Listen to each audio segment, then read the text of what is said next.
ये लेके आऊँ मैं, ये जब जब बोलेंगे मैं आगे दे दूँगा.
सारी दुनिया के सामने मैं नहीं हूँ, ये बहुत क्लोज है.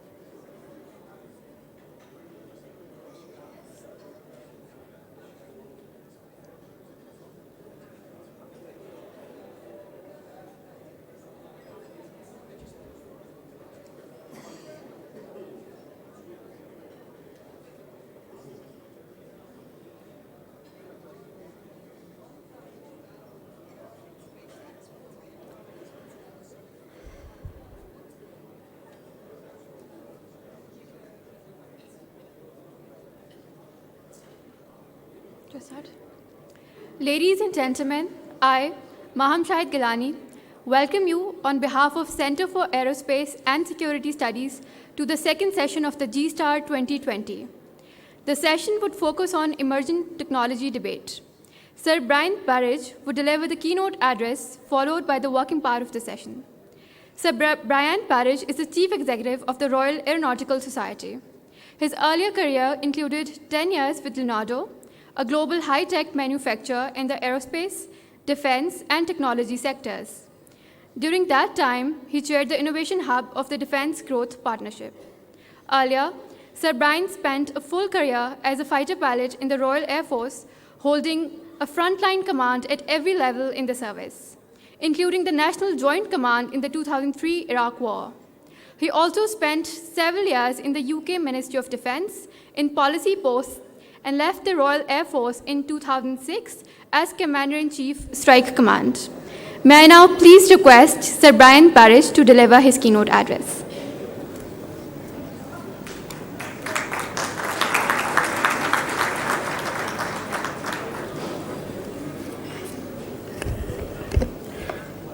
Thank you very much. Excellencies, honoured guests, ladies and gentlemen, I've entitled my address as Emergent Technology, Force Multiplier or Fanciful Mirage. But I need to give a health warning first. Speaking after lunch is fraught with danger. And in a similar situation in Australia a number of years ago, speaking on command and control in complex environments, I started my remarks, as I often do in an after-lunch stop, by saying, sleep is a valid form of academic criticism. And unfortunately, the front row took me at my word. So the scene is South Korea. It's the 15th of May 2016, and we're nearing the end of a Go tournament with Lee Sol-do, one of the top 3 players in the world of this fiendishly complicated game. And he is a 9-dan player, that's Premier League plus. Yet his opponent is just about to win the game to make it 4-0. Such a decisive result was not predicted. So who was this opponent? Well, it was a relatively straightforward computer program called AlphaGo, created by the former chess child prodigy and now AI pioneer Demis Hassabis and his London-based company, which was then DeepMind Technologies, which is now part of Google. The key aspect here, apart from bringing AI to the front of public consciousness, was that AlphaGo employed neural network algorithms and machine learning capabilities. And they did that, of course, by determining the optimum moves that could exist in the game of Go. Unfortunately, the number of moves is 10 to the power 360. That is a very, very large number, much larger than the mere 10 to the power 123, which is the number of chess moves that are possible. And it's that same layered technique of neural network analysis that's used now in recognition applications of AI, in facial recognition, etc. So let's move backwards a bit to a time almost of the dawn of military digitization, and that was when network-centric warfare was the new paradigm, or as we rather more modest and cash-strapped Brits termed it, network-enabled capability. And the scene is Iraq in 2003, where I'm the UK's Joint Force Commander. Our plan called for the deep integration of air power with ground maneuver, classic stuff, in order to generate a really high tempo, but using comparatively light forces and only one rather than two directions of approach, so 2 corps up from the south rather than 1 north, 1 south. Now clearly digitization really held the key to that degree of integration and generating that level of momentum. But the rollout, both in hardware terms and doctrinally, was far from complete. Of the 2 US corps in the Orbat, one was digitized, the Marine Expeditionary Force, and the other 5 corps had come out of Europe and was still an analog corps. The British division was still analog, but we got by. But for the Combined Air Operations Center at Prince Sultan Air Base in Saudi Arabia, this requirement for the intimate integration of air power and maneuver called for an air tasking order of 1,800 lines, 1,800 lines. And having been previously the commander of a NATO CAOC, Combined Air Operations Center, our experience pointed to the fact that systems and indeed the human ability to troubleshoot as time went on at that sort of tempo meant that probably there was a limit of 1,000 lines, and so it proved. Not so much from the point of view of planning and allocation, but from the ability, or our ability, to complete the 6-stage targeting cycle of find, fix, track, target, engage, and assess. And it was the assess where we fell down. In other words, our capacity was totally absorbed by the first 5 stages, meaning that post-target analysis just got lost in the data deluge. And we frequently reattacked the same targets that were already neutralized and failed to reattack those that weren't. An economy of effort, of course, is one of the principles of war. Now, there was absolutely no shortage of data sets. There was simply a shortage of the required automation to address them. Had we been able to apply AI-driven machine learning, we would have been much better placed. And now, of course, that's becoming a tool of the trade. But it goes further. In those days, we proceeded along the targeting cycle sequentially and in a linear fashion, such that one air package provide most, if not all, of its own requirements, whether that be ISR or tanking or whatever. But in those days, if one input had failed, then it's likely that the mission would either be compromised, the results would be compromised, or indeed there may even be a mission abort. Yet we're already seeing emergence in the US of AI and machine learning being applied in the new terms to the Joint All-Domain Command and Control. That's known as the acronym of JADC2. So if, say, a terrestrial sensor in the kill chain is disabled from whatever, in whatever form and by whatever means, the AI-driven network will pick up other sensors in order to fill the gap. And these could be anywhere. They could be space-based, they could be maritime sensors, and it maintains automatically the integrity of the kill chain.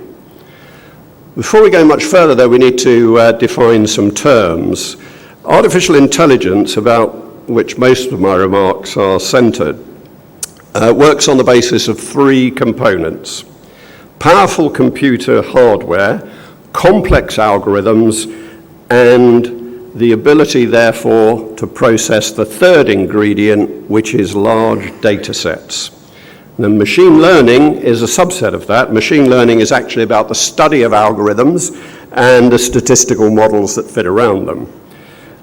We should also reflect, perhaps, that there have been huge advances in technology over the past couple of decades which have altered military capability considerably, like greater processing power, improved sensor capability, and plug and play through open systems architecture.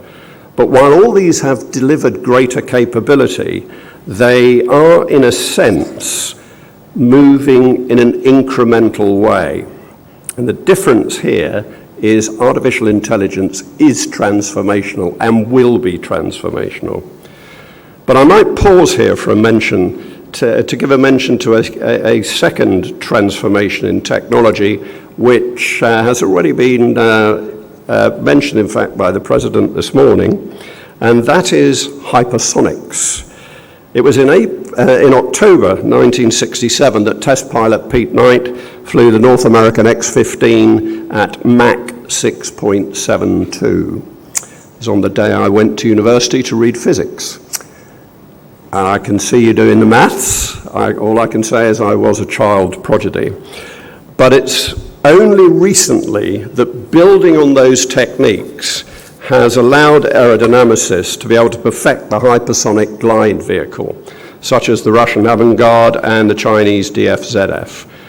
And I have to say, as the chief exec of the Royal Aeronautical Society, I'm tempted to say much more, but I will resist. I'll resist because such air vehicles delivering either nuclear or conventional warheads and payloads at very low level during the terminal phase in particular, make detection and missile targeting very difficult. It's a really complex threat.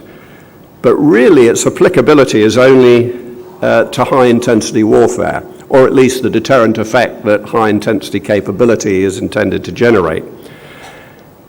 On the other hand, artificial intelligence is becoming ubiquitous and it's reaching into all corners of capability and employment. So we need just to consider that against the changing nature of conflict. And in the last decade, at least in the UK, we used to characterize the battle space as being congested, cluttered, contested, connected, and constrained. We also understood well the implications of General Zinni's three-block warfare, which I myself experienced in Iraq, where the whole spectrum of conflict can exist in neighboring blocks, if you will, in a city, in time and in space, moving constantly between each of the blocks. But all of that is now replaced by the notion that the battle space characteristics are more about contested, for sure, but automated, but real-time and deeply, deeply complex. And the main problem is that against that novel scenario, military capability and the associated doctrine still tends to live in stovepipes. We've got a great deal to do to integrate it both intellectually and physically. So let's look more deeply at that transformational technology and what it means for the future of warfare. There is no change to the fact that the threat from a potential adversary is a combination of capability and intent. Day one at Staff College. The latter, of course, intent, being the result of the appetite for risk and political will. But these new technologies, such as AI and autonomy, do not have the same physical characteristics as traditional hardware, obviously. All the systems that they are employed in, and they're not like the systems that we expect to see paraded perhaps on a National Day military parade. Rather, they are covert in every aspect, in every respect. Ownership can be diffuse. You don't know who's using it or how they're using it. And in deploying them against an adversary, plausible deniability is a realistic course of action. Hence, in most respects, the thinking process around risk analysis has changed. In addition, operations in the grey zone now present an attractive theatre and are certainly now a reality. These sub-threshold interventions that are difficult to attribute, hard to detect, hard to deter, range from the dissemination of fake news all the way through to the badgeless application of low-level military violence, but they are there every day of the week.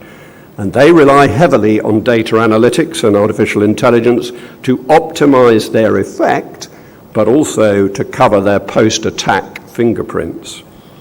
Nevertheless, we are on an age, in the cusp of an age rather, when robotics, autonomous systems, big data analysis, artificial intelligence and machine learning, which have their roots in commercial technology, commercial research and commercial development. But those aspects are now becoming embedded in the military playbook. And because they are commercial systems, then their characteristics in terms of accessibility around the globe and in terms of proliferation set them apart from the defense technologies of old. And that will bring with it its own type of arms race. In these circumstances, we do need to ask ourselves, how will warfare look in the future, and by what set of rules do we constrain it in the battle space, and, if you like, in terms of proliferation? Now, military applications of AI capability are potentially significant, but the key actually lies in the possession of secure from cyber attack, and sovereign data, and data sets of a large and extensive nature, preferably with reasonably well accredited data. And it's those that AI rely on to make it more viable.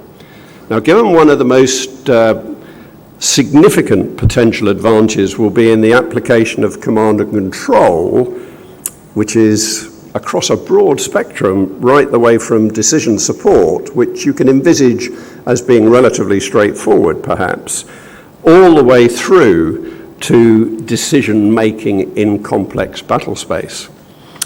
It's unsurprising, therefore, that new terms are arising to describe this, and in the new UK we've latched on to the term cognitive maneuver, and linked with unprecedented foresight. But they're very good descriptions, actually, of the way a commander has to think and has to react.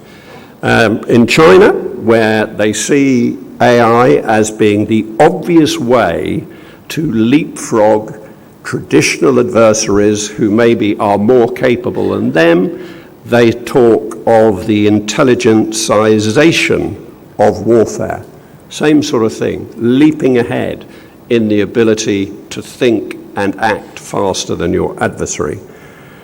But in these areas, and particularly in command and control, we are faced with some difficulties. The potential progression and it's entirely plausible in my view, from humans in the loop, which is where we tend to be at the moment with the limited autonomy in AI that you see deployed in military systems, through to humans being on the loop, and we've had that discussion for more than a decade, and then ultimately to being out of the loop, which is where we cross the Rubicon of worry over the law of armed conflict, and then ultimately off the team, completely off the team. And given that in terms of the law of armed conflict, and I feel very deeply about this, it's the current fundamental aspect that humans answer to humans for their actions, and that cannot be left just to the speed of scientific development, and I'll return to that.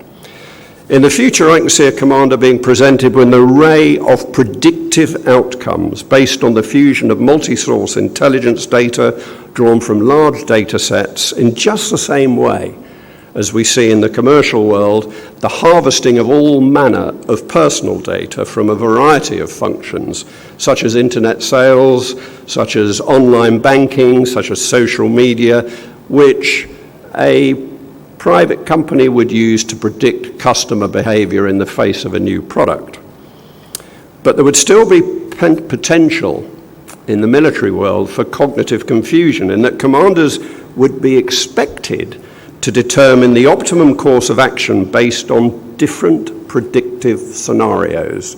So you might find yourself at the operational level of war being faced with, well, this is your attack plan, this is your mission plan, this is your targeting discipline, and so the outcomes could be this with this percentage, this with this percentage, this with this percentage. So how do you make decisions on that basis? And it is very complex unless you understand the steps that are taken between input and output, which flies in the face of the automacy of artificial intelligence. But that's where the real cognitive battle will lie. And this is very much at variance with the way we currently teach command, the way in which national doctrines and approaches to mission planning are written. And there's much scientific interest in precisely this aspect because it kind of unlocks the key to acceptability. And when you embrace non-deterministic software in amongst all this, and non-deterministic software is stuff that develops itself, generates itself during a particular iteration, then it's immensely hard to provide predictability and assurance, and this goes for autonomous vehicles, autonomous airplanes, or whatever, where you need to provide predictability and assurance in order to certify your system if it's a vehicle. But for us, you have to make judgments against the framework of international law. And DARPA's working on this through its program Explainable AI, and here the aim is to generate an understanding and therefore confidence in AI systems such that commanders become comfortable in making judgments against what is rather an alien backdrop, or it is at the moment. But proportionality, military necessity, distinction, and humanity are the basic tenets that prevent warfighting descending into a dark abyss. And war is a dirty, dangerous, and disgusting business. And it just tends to be moderated currently only by human decency. So crossing that Rubicon, we do at our peril. But at the tactical level, it's certainly possible to see how AI-driven systems could resolve target ambiguity, reduce errors in complex battle space, and particularly in the urban counterinsurgency scenario. But at the strategic level, in probability, which is all down to the nature of an algorithm, it then becomes unsettling. Clearly, the extent of the data sets available are key because that validates the path from input to output. But so's the algorithm's configuration, whether it operates on the basis of supervised learning, which involves defining the input, in other words, giving it the data sets that you want to constrain it to, and also define the broad nature of the output. So how you get to A to Z has a degree of design about it. But in future learning, a machine would optimize the inputs it wants to use, and it will increase the array of predictive outcomes. That is all in the art of the possible.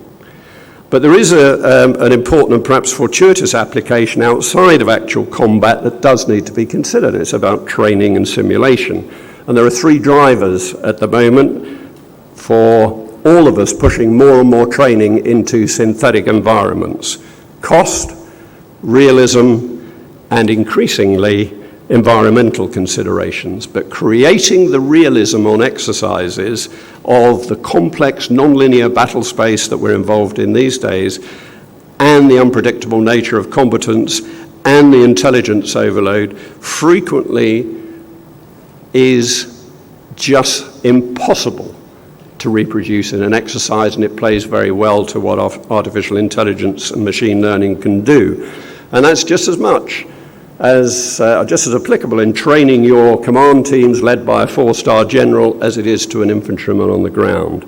But the big challenge remains, how do we make artificial intelligence acceptable in everyday systems as well as in the military the military orbit? And the two do overlap. This is all commercially based stuff. And in the Royal Academy of Engineering in the UK, we are grappling with this very problem.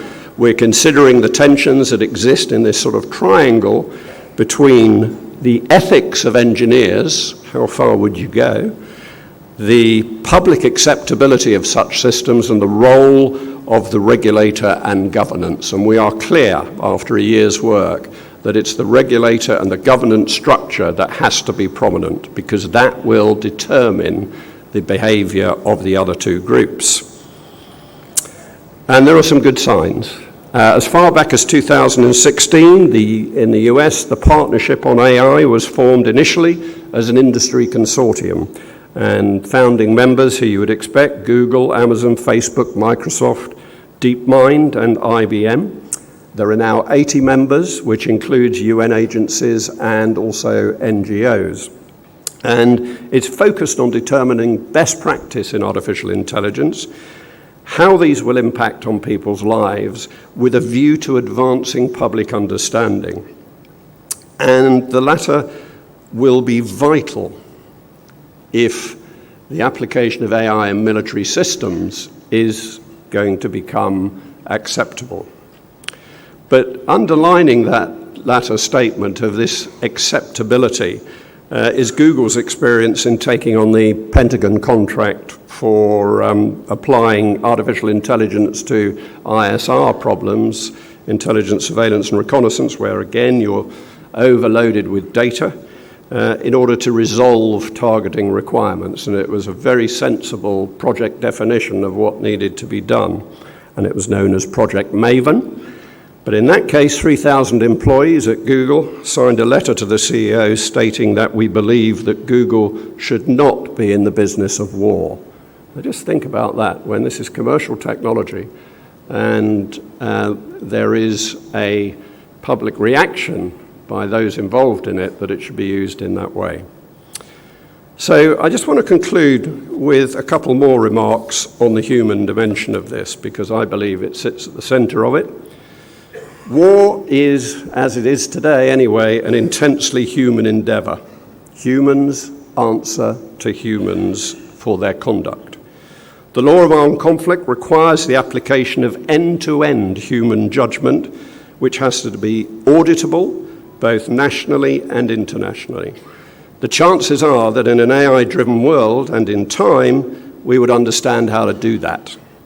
And we can't allow it to degenerate into being and becoming a legal free zone.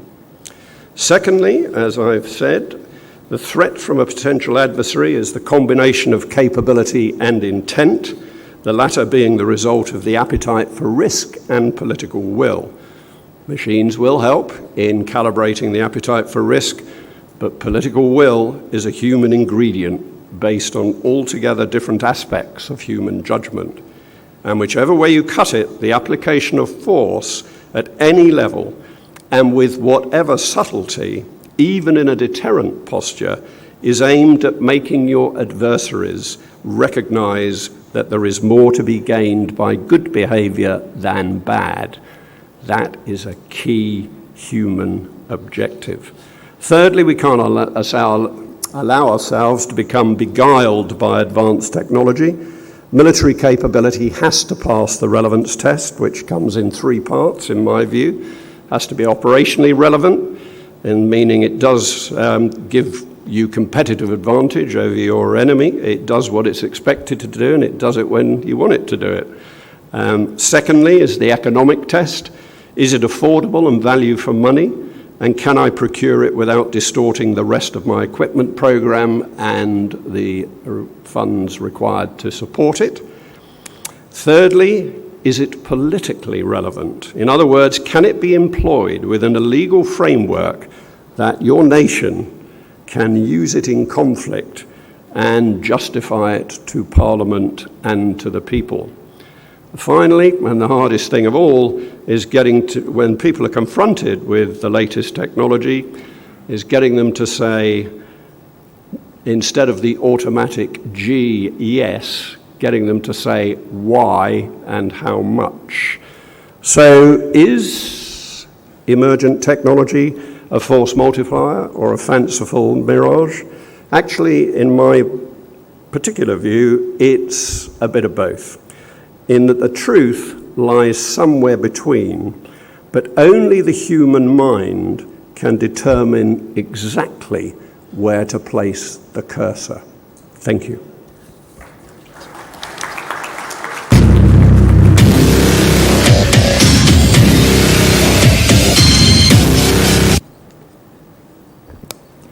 Thank you, Sir Brian Barrage, for your very important words. Ladies and gentlemen, we now proceed to the working part of the session, which would be moderated by Dr. Maria Sultan.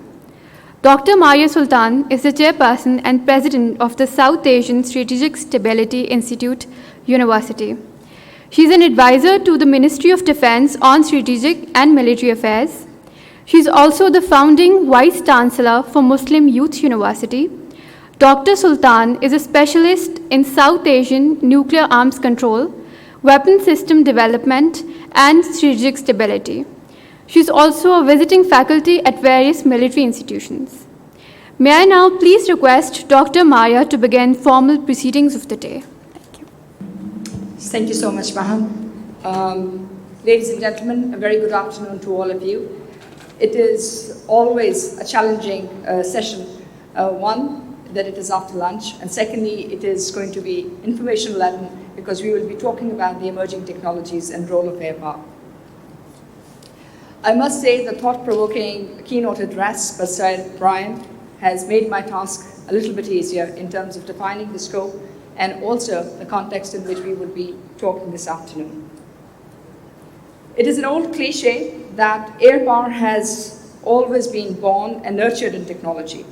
And as an instrument of war, it has created necessary effects both in the application of force at one level of the spectrum, and on the other hand, it has been one of the key deliverables once countries face humanitarian crisis, and it has been used to come up with relief and disaster operations. The improvements have been brought about by the conduct of the enduring role of air power, which has been improved by the efficacy of its application. However, the reality is that the technology-enabled evolution that air power has been undergoing has changed the dynamics of war itself. Air power itself has now been seen as a matured form of not only national security and national power, it has no doubt seen the improvements in the application of air power and the methodology of conducting some of its core roles which continue to improve. It is true that targets will be struck with greater accuracy, response time for strikes will reduce, and collateral damage will become minuscule. The cycle of finding, fixing, tracking, and engaging a target, the ability of a system to perform a mission, will become combined in a single platform. These will, of course, be affected by the rate of introduction and assimilation of new technologies.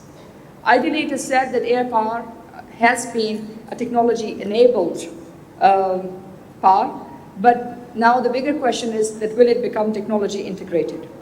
4 major revolutions have affected this process. First, the introduction of radars, then the navigation aids, revolution in military affairs, networks, and most importantly now, artificial intelligence.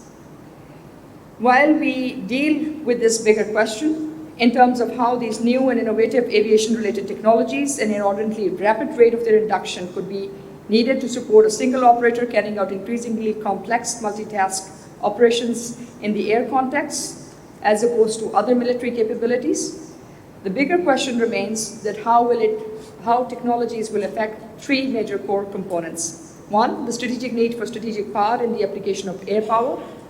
Precision has replaced mass. Third, at the operational level, we see that air power has now matured to an extent that it can create the desired effect with extremely minimized collateral damage. And last but not least, it has become a critical factor for national security. So while we talk about emerging technologies, and I hope our first speaker will be talking in detail in terms of how technologies are shaping this context. I am very happy to share with you the details of our first speaker, Group Captain Lyle Holt, who is the Director of Plan Jericho, Royal Australian Air Force. As an F-11 strike and flight test navigator, his professional experience includes joint and interagency experience, which spans in naval aviation, maritime warfare, air combat, air mobility, flight rest, electronic warfare, joint effects and maneuver, intelligence, surveillance, and reconnaissance. But most importantly, he is also an executive officer to the Director General Operations Headquarters, Joint Operations Command. And he has served, he had been assisting NATO's military support to Afghanistan in 2009 presidential and provincial council elections. So with this very brief introduction, I would request Group Captain Lyle Holt to take us to the journey of the growth of technologies and their impact on air power. So the floor is all yours.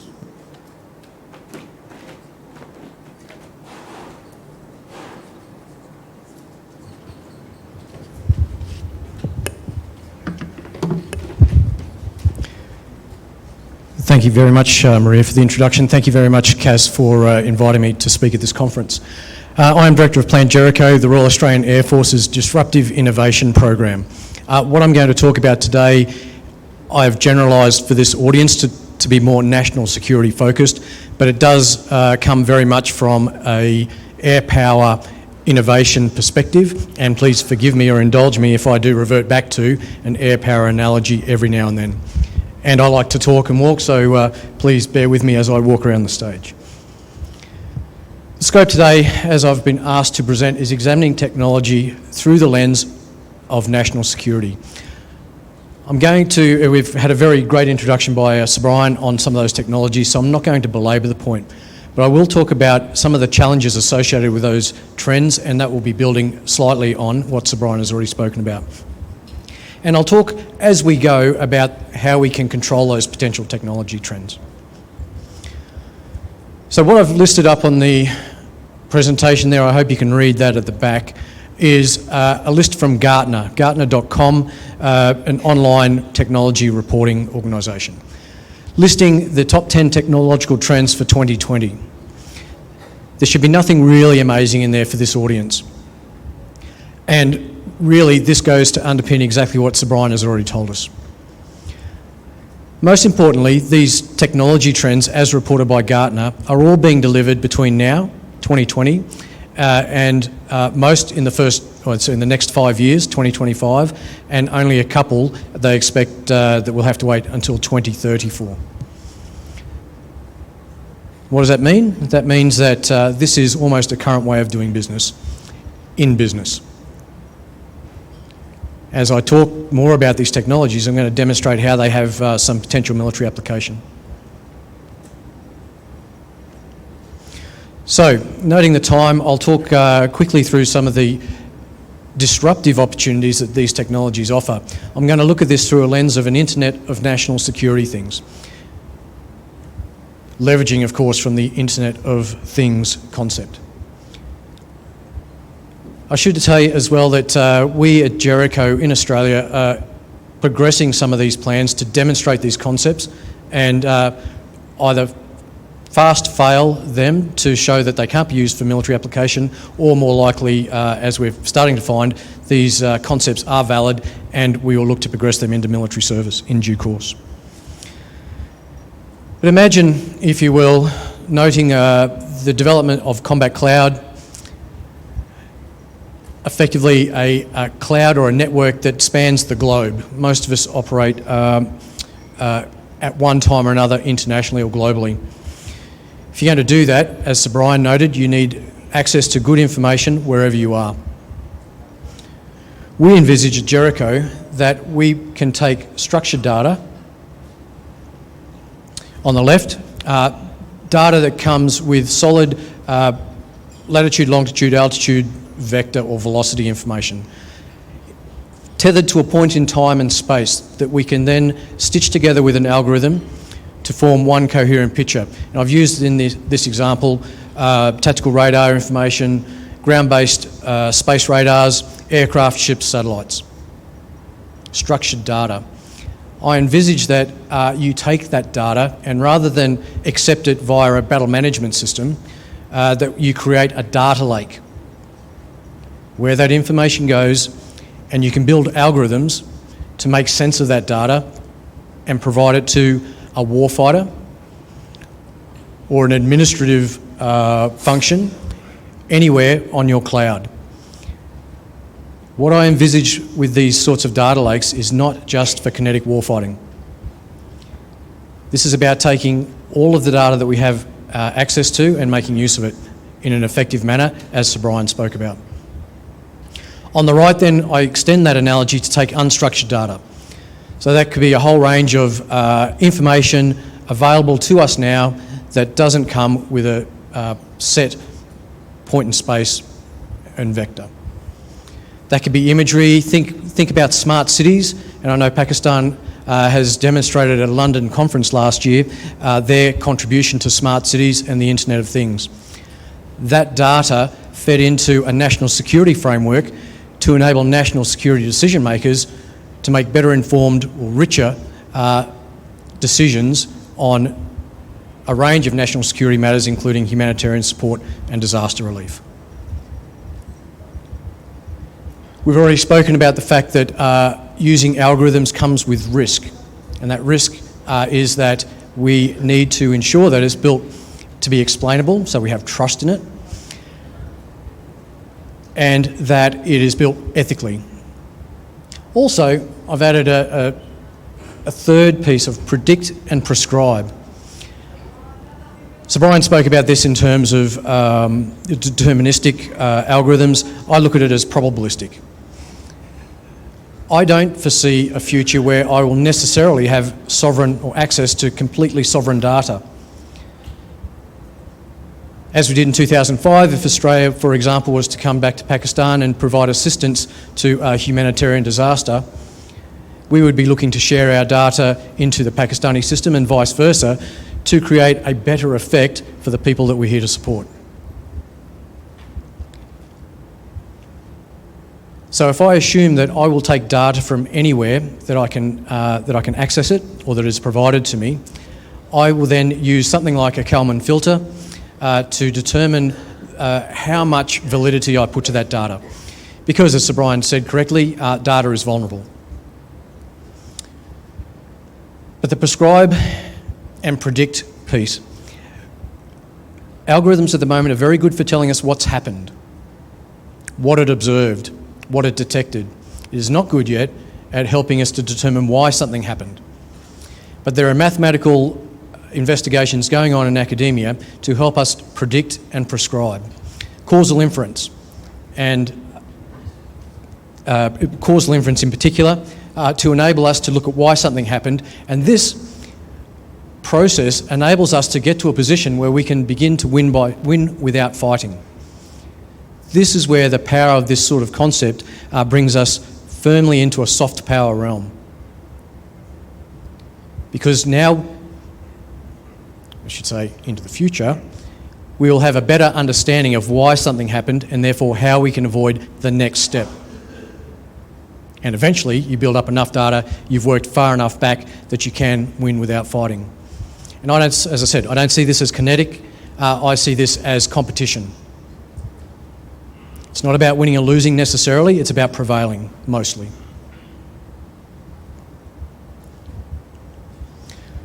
So I'm taking on this slide then the next step of how we interact with that data. I'm taking two concepts, one from the US Army Training and Doctrine Command, TRADOC, particularly their Mad Scientist blog, which you'll find online at the website in the bottom left. It's a great concept for demonstrating to people the potentials of future warfare. Because if you can't conceive what future warfare may look like, it's very difficult to start planning a path to achieve it in the future. So the story I've taken today is one of chiefs of staff and their benefit to good generals. The analogy goes, they talk about Napoleon Bonaparte. Napoleon Bonaparte was a good general. Good generals, and there are many in this room today, are selected because they are experienced, they've demonstrated calmness under pressure, they demonstrate the good application of operational art. But it's not that general by themselves that wins a contest. They win it because they have a good chief of staff, typically. Why? Because that chief of staff is enabling the general to get on and do their job. The chief of staff is finding information for them as they ask for it, or even when they don't ask for it. They're getting that information to them at the right time, synchronised to the battle, so that they can make the right decisions as required. Taking that analogy then, they talk about Napoleon's chief of staff, and then you can overlay the benefits and value of AI. And on the left of that box in the bottom right corner, on the left is what commanders or humans do very well. That won't change. We do make better decisions. We do act with humanity. We can conceive a range of contradictory information. And on the right is what artificial intelligence does well. The power of combining those two is what Plan Jericho is looking for, and what I propose is a logical way ahead for progressing AI in a human-centric national security context. I then go to a concept from Gartner, Think Me, See Me, Know Me, Be Me. And bear with me, I'm just going to give you a quick analogy to help this make sense. For the purposes of this story, and it is fictional, I put forward the hypothesis that I'm a bad husband. And I'm a bad husband who works on the Google ecosystem. So I have a Pixel phone, my house has Google home products, microphone speakers, etc. And under the Think Me, See Me, Know Me, Be Me concept, Google knows that my wedding anniversary is coming up. It knows that it hasn't detected me doing a Google search for jewellery, flowers, restaurants. It hasn't detected me making a phone call or speaking around the house to those ends.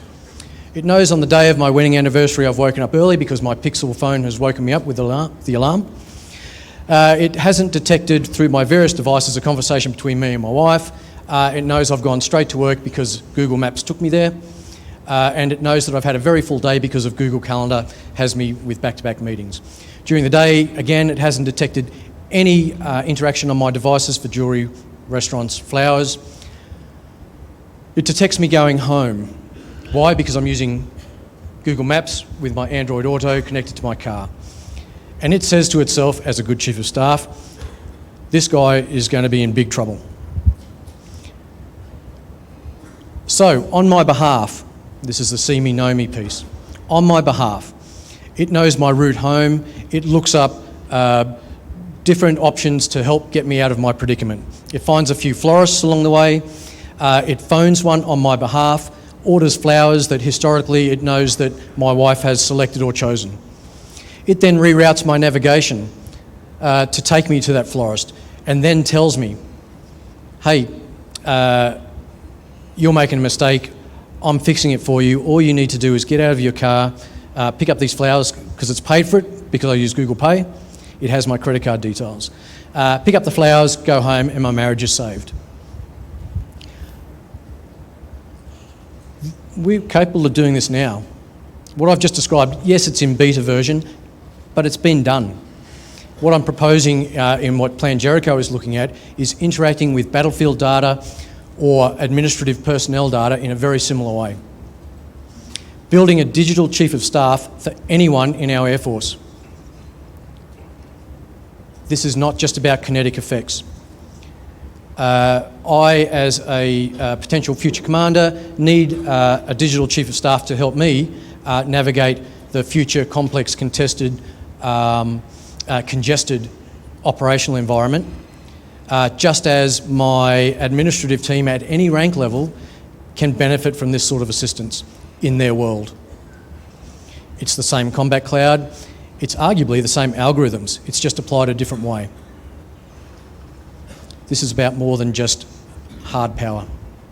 And for those of you that are fans or know of the Marvel Universe, Iron Man, Jarvis, that's the concept that we're going for.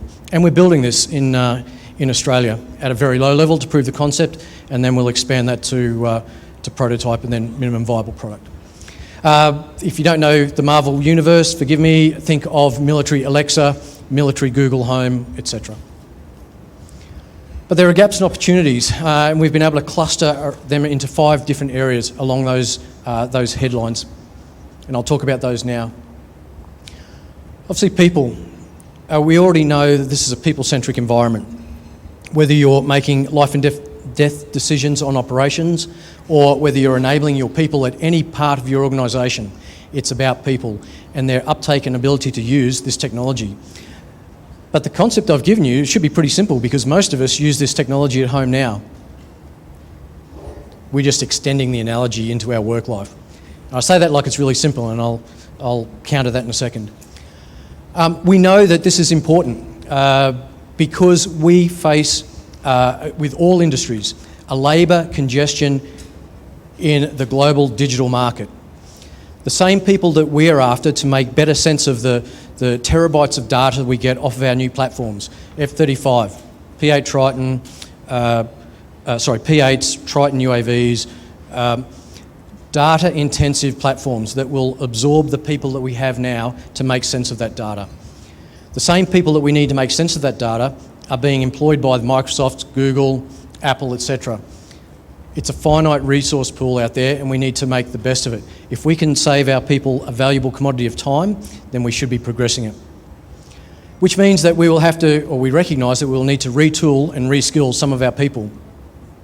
There are jobs being done today in the civilian world that we know won't exist in 5 years' time.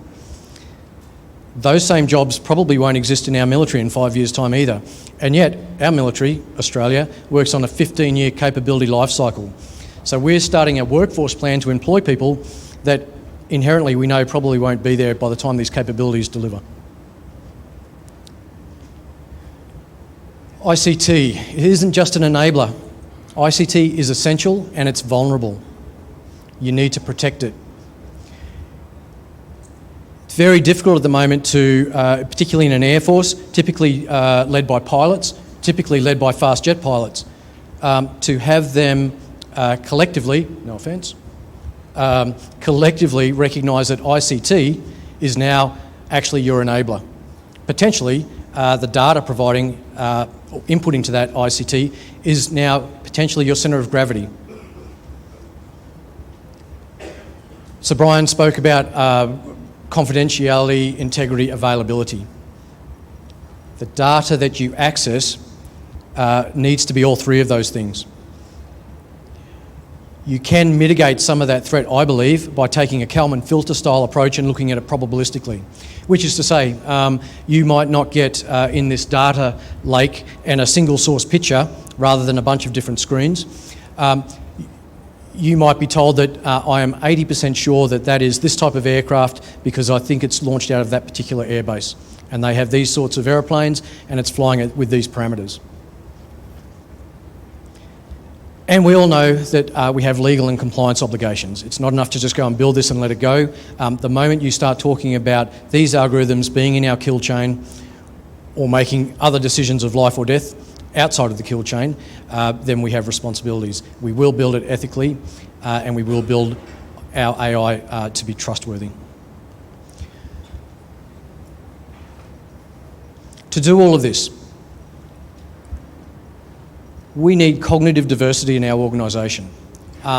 We've heard about this in this morning's presentations. I'm taking a slightly different angle to it.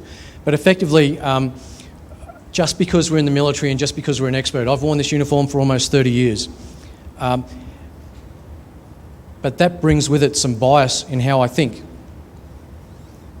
And how I think is probably very similar to the person sat next to me in a similar uniform with similar background and experience. Cognitive diversity is more than just two genders at a table.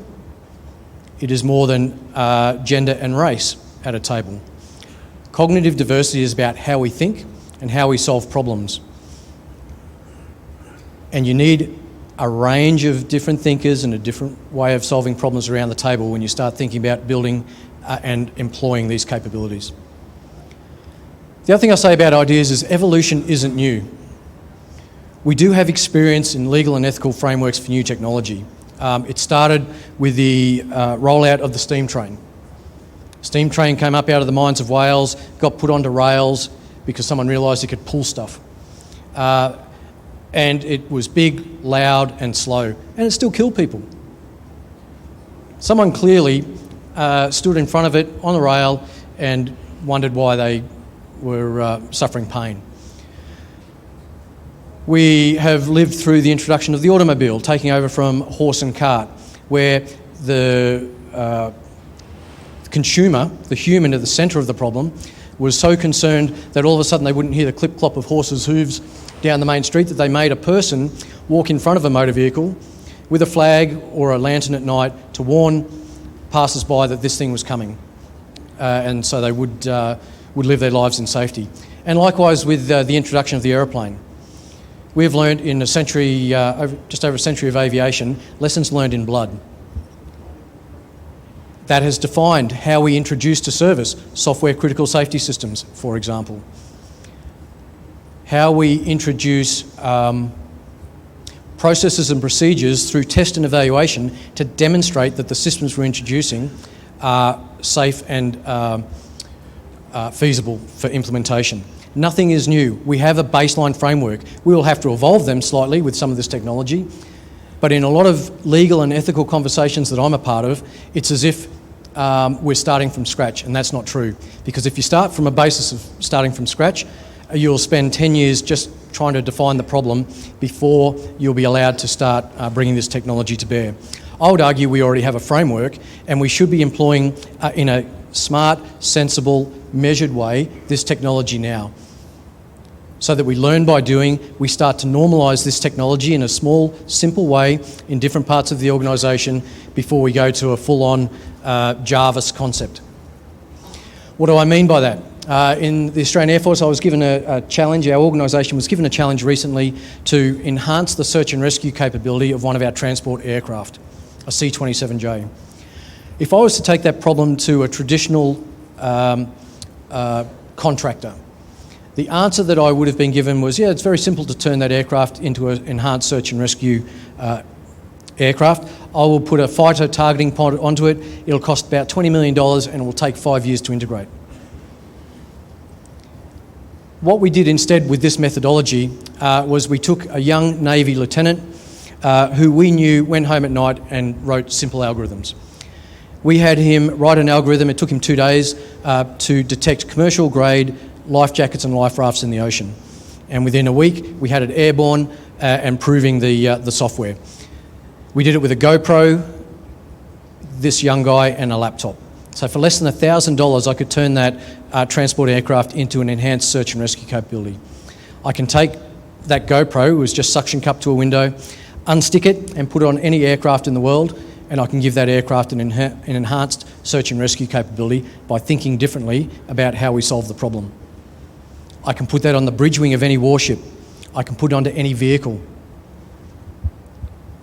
In a humanitarian crisis, I can put it onto a commercially leased Cessna 172. I can tweak the algorithm to find whatever I want.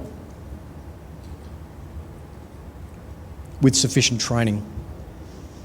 We need to start thinking like a startup and not thinking a traditional military way or traditional national security way. So, competition is accelerating.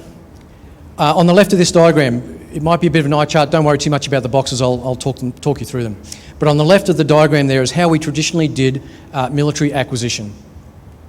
15-year capability life cycle. We would develop a capability, our competitor would develop a counter capability, we would develop a countermeasure, so on and so forth. In this day and age, and it's been discussed already this morning, threats produce themselves at a much greater rate than we are traditionally used to. And we need to do something about it. We need to find small advantages whenever they present themselves, find a novel way of bringing a solution to bear very quickly, and recognise that that solution may only be valid for a short period of time. We need collectively to think differently about our problem sets. Relationships are critical, of course. Bidirectional control and data. So it's not just a case of I'm conducting kinetic military operations and I go and task intelligence, surveillance, reconnaissance assets to go and give me data. The relationship will be more bidirectional, it will be more dynamic. Of course, we need alliances and we need to win or maintain the trust of the public. I've talked about the vulnerability of our ICT systems, and that goes for all of our supporting mechanisms. And in the future, I think it'll be a case of bringing your own device. I don't care what sensor you come to the fight with or come to the humanitarian assistance with. It could be in an administrative sense. You'll be able to connect onto a combat cloud, provide data into the data lake, and use data from the data lake, probably via an app. The disruptive elements of these thoughts are that we can fundamentally, taking this approach, change the dynamic of traditional military acquisition. Don't sell me an electronic warfare battle management system. Just give me the data off the sensor. Don't give me an air defence battle management system. Just give me the data. I'll make sense of it. And my subunits will make sense of it, because this won't be just one set of magical artificial algorithm or machine learning algorithm. This will be many different people coming with their own tactical to strategic level tools.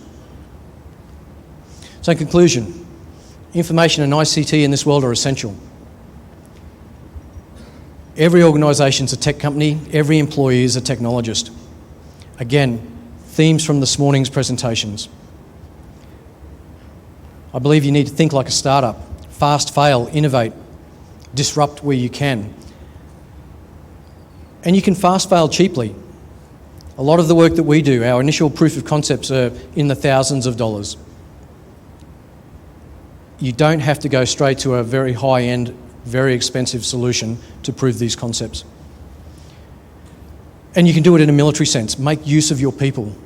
I heard this morning, and it's correct, your people are smart. They probably go and do this at home. They innovate in different ways in their life. Tap into that. And we already have a legal and ethical baseline to progress this forward. Thank you very much for listening. I know we've got a large or a long question time. Thank you, Captain. Our next speaker will be talking about weapons of the future.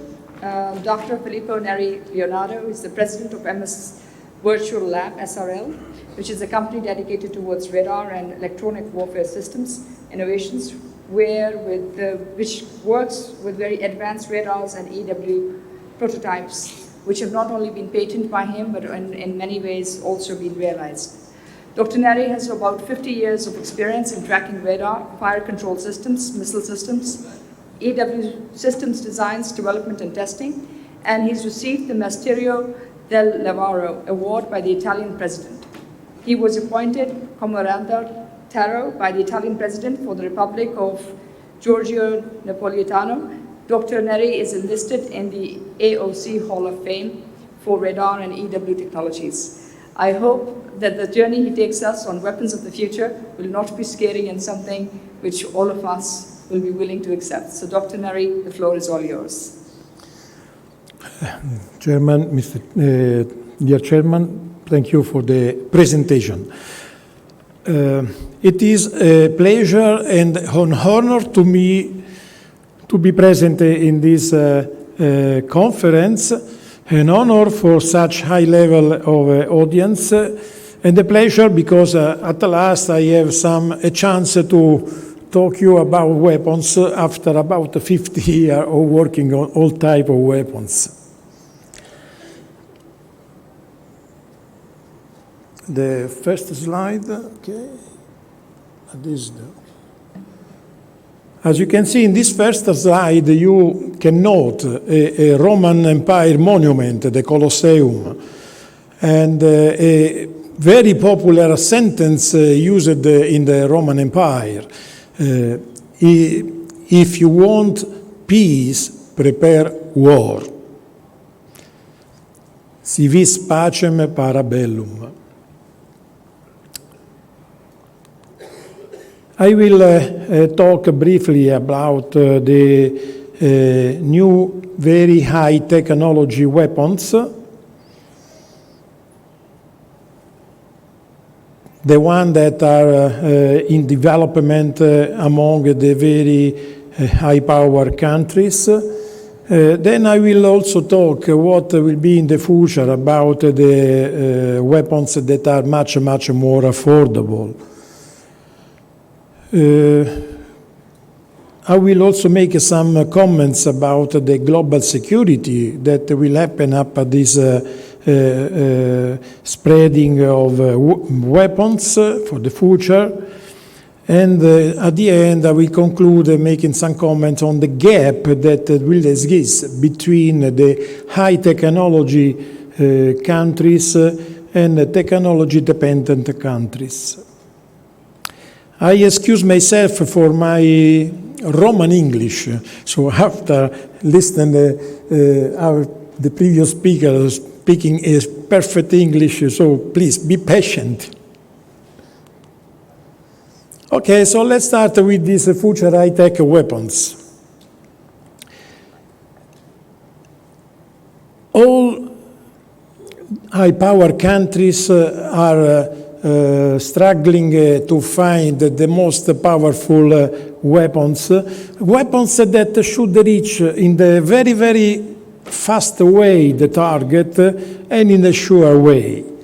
So I will talk about the hypersonic fighters, hypersonic missile, the electromagnetic gun, the laser gun, so to arrive immediately on the threat, the high-power microwave weapons, and also the technology relevant to the stealth fighters.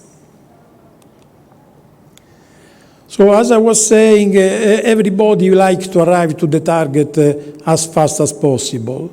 So you can see that there are in all countries, in USA, in China, in Russia, there are huge investment in very high-speed aircraft. The aim is always the same, arrive on target as soon as possible.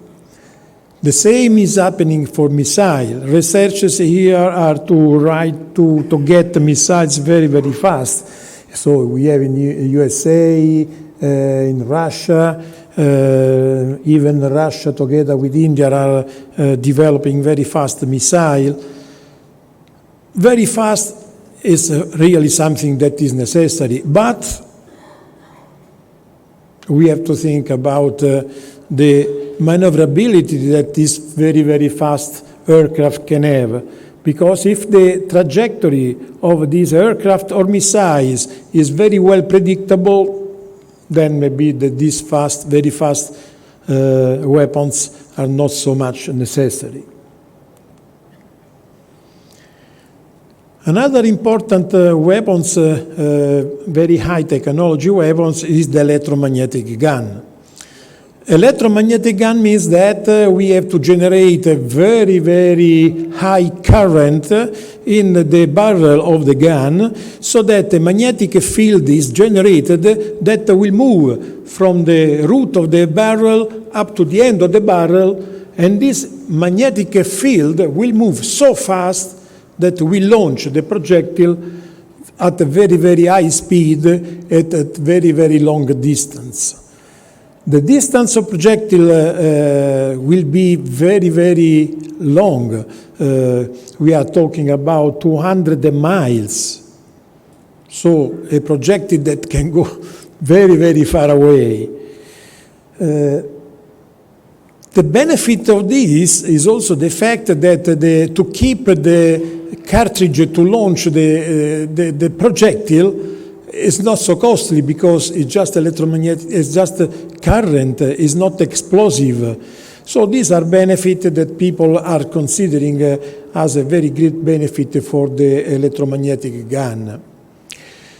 There are some problems still that are under resolution. First of all, the current that we need to launch this projectile at this very high speed are millions of ampere.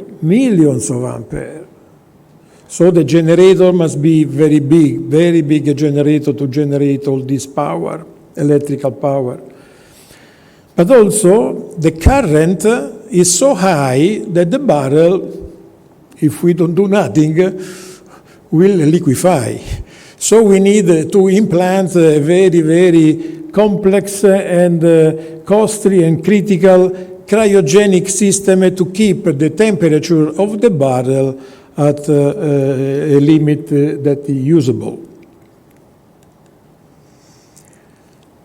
Another high-tech technology that is very important, and then where all countries, all big power countries are investing a lot of money, is the laser gun. Laser is fantastic, because as soon as you have a target on the screen, then you can launch a pulse that is some second of laser energy, and the target is shot down. The laser gun can generate a laser beam with a very, very narrow divergence, so less than 0.1 milliradians, so that all energy will be focused in one small part of the target. The advantage of this technology is that it's claimed, so you can see everywhere in all specialized magazines, is that the cost of one shot of laser gun will cost just $1. While if you want to shoot down an incoming missile, the enemy missile, with another missile, the cost can be $400,000. So this is the great advantage of these weapons. And all countries, all high power countries are working on this. You can see the Helios of United States, then there is the Russian tank, if I recall well, and also China is doing a big effort in this laser gun. Laser gun are achieving quite interesting result, but not so much that this can be considered operational. So still, we can say still these systems are under development because there are several problems to be adjusted. For instance, the fire rate. In order to get the power to generate a laser beam with the order 150 kilowatts or 200 kilowatts of power for some seconds, the generator must charge the battery, let me say so that we can produce this shot of laser gun. But then we require some time before we recharge all the battery to make another shot. So firing rate can be a problem. Another problem is that we have to keep the beam in one point so that the energy is such that can melt the material of our target. But to do that is necessary to be always in the same point, and so the tracking accuracy will be very, very high, and this can be a problem if the target is a maneuvering target. So these are problems that we have to consider. Also, we have to consider the atmospheric condition, because if there is fog, there are some power consumption. So the experiment done so far is just a few miles away, and the target is maybe a cooperative drone or a little boat where we can destroy or the engine or part of it. But I think that in a few years, the laser gun will become a real weapon. But if it becomes a real weapon, of course, the opponent will start to think about countermeasures. And what can be a countermeasure for a laser beam that is a light? The mirror. In Canada, they are developing the quantum mirror that is a very, very thin material where the laser energy can be conveyed and directed elsewhere. The reduction of the laser energy with the mirror can be 100 to 1,000 times less. So coating a missile, coating an aircraft with some mirror devices can be good countermeasures. I put on the list of the advanced weapons, the weapons that high technology country can have, stealth aircraft. We have to note this, that the stealth aircraft are in reality utilizing a passive stealth technology. Passive means that the stealth is achieved because we can use the right materials and we can use the right shape of the aircraft so that the energy is deflected away and the radar will not receive back any signal. You can see here the F-35 that is stealth in the first photograph. So in the first photograph. But in this condition, to get the stealth capability, no bombs, just few missiles to defend the platform inside. No radar can be switched on. So pilots have no synthetic aperture radar images to know where is the target or what to do. So the stealth in this condition means no operations, or very, very limited operations. Can be used the F-35 as a very operational fighter. You have to add a bomb, you can use radars, but in this condition is no more stealth. Everybody can see the aircraft. High-power microwave. High-power microwave are one of the direct energy weapons that can be used from far away and arrive to the target immediately. In here we have some problem to consider. First of all, we have to generate a very, very high power, gigawatt, several gigawatt of radio frequency power. And the vacuum tube that are at the moment available, like the Super Reltron or other Vircat or other tubes, these one are, let me say, they have a very limited life. So, excuse me, I switched off but I will not answer. It's not, but I don't know why.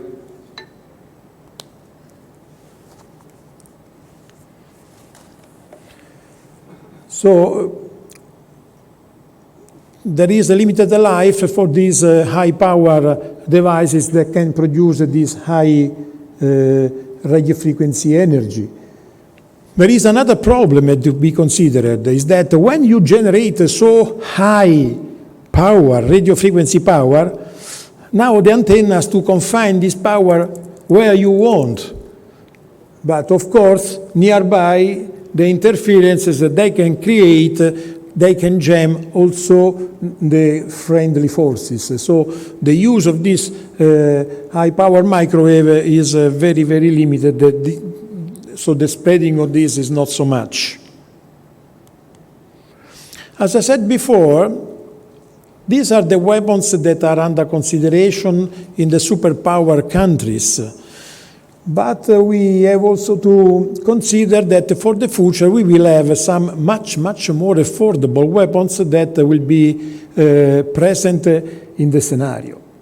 I am referring to the UAV or UAS, unmanned aerial systems, that can become unmanned combat aerial vehicles or UCAV, and these are spreading very, very much.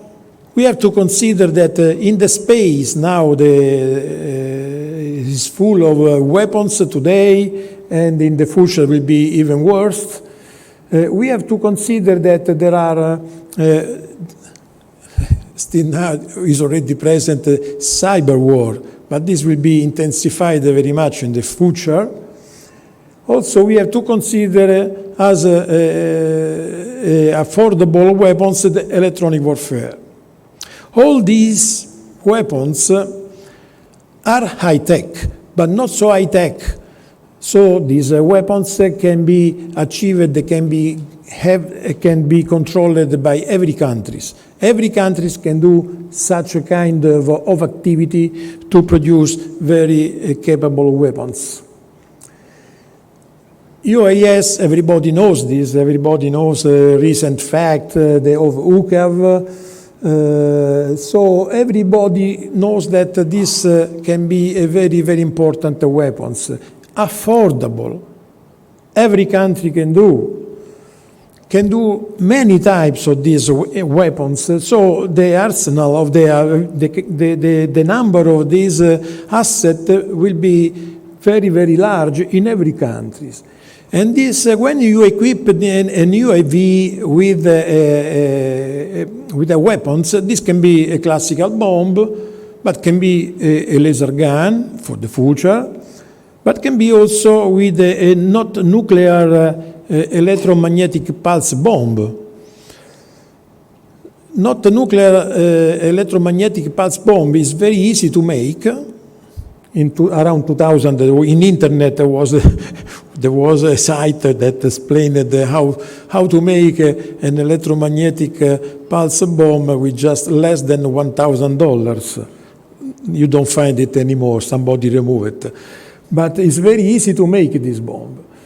So if you send an UAV that drops a non-nuclear electromagnetic pulse bomb, you can generate this pulse so strong that part of a city, part of the territory can be nullified, in the sense that all the electrical things will not work anymore for 10 minutes, 1 hour, 2 hours, depending how strong is the electromagnetic pulse.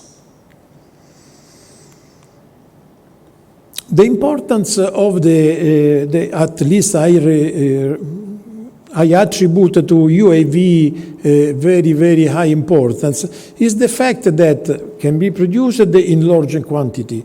But then this can be utilized to make a formation of thousands of these UAV carrying maybe the bomb and attacking the enemy countries. Of course, the enemy defense will kill many of these group of UAV, but somebody will arrive, some of them will arrive on target. In the picture you can see how in Shanghai, has been welcome the 2020 at the beginning of this year.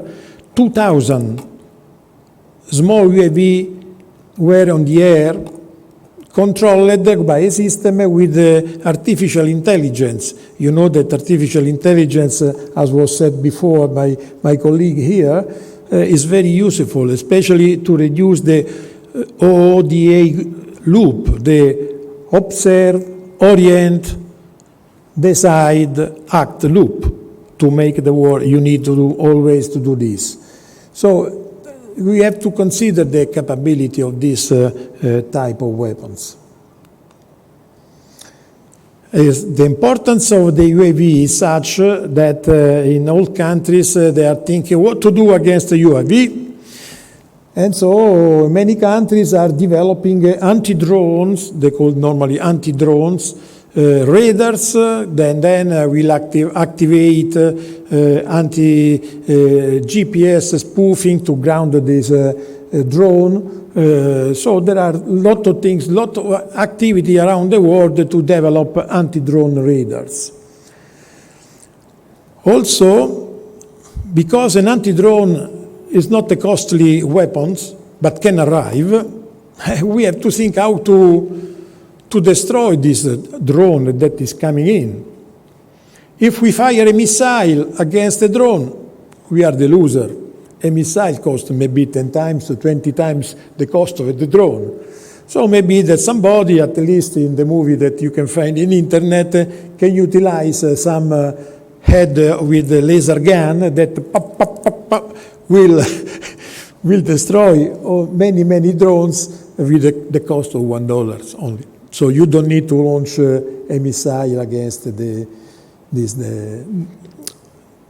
And also there are somebody this is the photograph of a United States program where a drone is carrying a laser gun. This laser gun will search for a missile, a ballistic missile that can be launched. He will intercept and will destroy before he leaves the ground.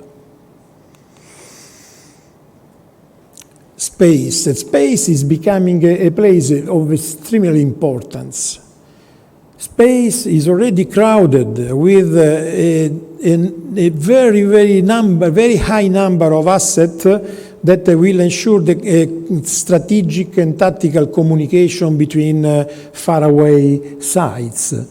Also, in the launched has been designed a satellite with e-link capability that can locate the position of radars on ground from space. So the space is becoming a very important domain. So it's natural that everybody is thinking to launch some satellite with laser capability to destroy another satellite, or missiles that can be launched from ground that will reach the space to kill enemy satellites. As I said, space is an important domain, such that in the United States, beside the naval, ground, naval, and Army, naval, and Air Forces, has been formed another force, the Space Force. So recently, Mr. Trump announced this. Cyber war is another weapons that everybody can utilize, because these weapons can be used by any countries that have a very good capability in software and computer knowledge. So everybody can try to inject a virus or to prevent the communication, the intra-computer communication. So this is very important, because today all countries are based on the intercommunication to work, to make an operational country. So hospital services, everything is connected through computer communication. So this is a field where scientists should think very much, both to defend and to think about electronic cyber attack. Another field that is very important for the future is electronic warfare. So far, electronic warfare has been utilized just to intercept and jam the radar. It's not like that for the future. Technology is moving very, very fast. EW today we foresee that we can do, for instance, air-to-air passive location. So in the game, when one aircraft is looking for the enemy aircraft, and everybody would like to have a radar that has a longer range than the enemy radar, this game will change if my aircraft does not need to switch on his radar to see the enemy aircraft. It's enough that the enemy aircraft switch on his radar to search me. I will locate angularly and in range with a very, very high accuracy in the next future.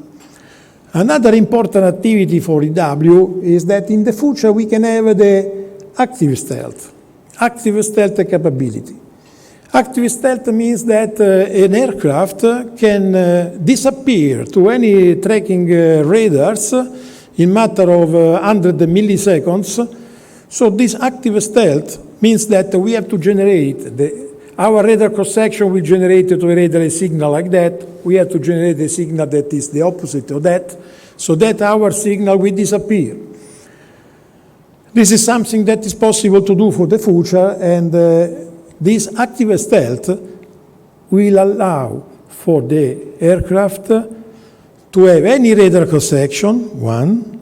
Second, can be completely operational, can switch on, can carry bombs, can switch on the radar, can have all the features that all the aircraft should have. So what happens? What will happen for the global security for the future? Well, if, as I was saying, very high-power country will continue their game to demonstrate, I have a laser gun better than yours, I have a rail gun better than yours. But most of the country will have all the weapons that I said just now. Every country can do an electronic attack and a cyber attack against the other one. Any country can make an attack with a UAV. Any country can start a war. So can start a dangerous war, and you can see in the picture, just to remember that a war means a disaster for everybody. So if anybody can start a war and the security will be at the minimum level, the global security will be at the minimum level. So I think that all countries should start a war to reform United Nations organization. Because so far, United Nations organization can only make a suggestion that nobody cares. We have to give United Organization more power, maybe sanctions, strictly sanctions to to countries that are not following the suggestion. This is the only way, in my opinion, to restore the global security for the future if we want to avoid disastrous situations. Another consideration we have to think is that the gap, what will be the gap between high-tech countries and low-technology countries? First of all, we have to think that in the past, civilian market benefit from the ideas and innovation that the military people was achieving by investing a lot of money in their research. But today is no more true. Think of your mobile. Your mobile has a huge amount of advanced technology. So today, the effort in several countries is to exploit the benefit of huge investment that many high-level technological companies did to make small chips for mobile. We have to think, how can we exploit this advanced chip for military application. So this is what is happening. And this means that because the high-level technology countries that can produce this chip, they have a foundry, they have industries that can survive only if they can sell billions of chips, otherwise they have to shut down. This means that the chips, the high technology chip for the future will be available to any country. Any chips, A to D very fast A to D converter, up and down converters, FPGA, amplifier in gallium nitride technology, all this will be available to any countries. If this technology will be available to any country, then what is necessary in any country, if they want to develop an advanced weapon, they have to use their brain, their scientists in country to exploit the available advanced technology as a fallout from civilian technology to invent and to propose new advanced defense systems. So in the future, big countries, big high power country will continue to develop and demonstrate high-tech technology for the future. But all countries can utilize available chips that are very high-level technology. So the gap will exist, but it will be not so important like in the past. So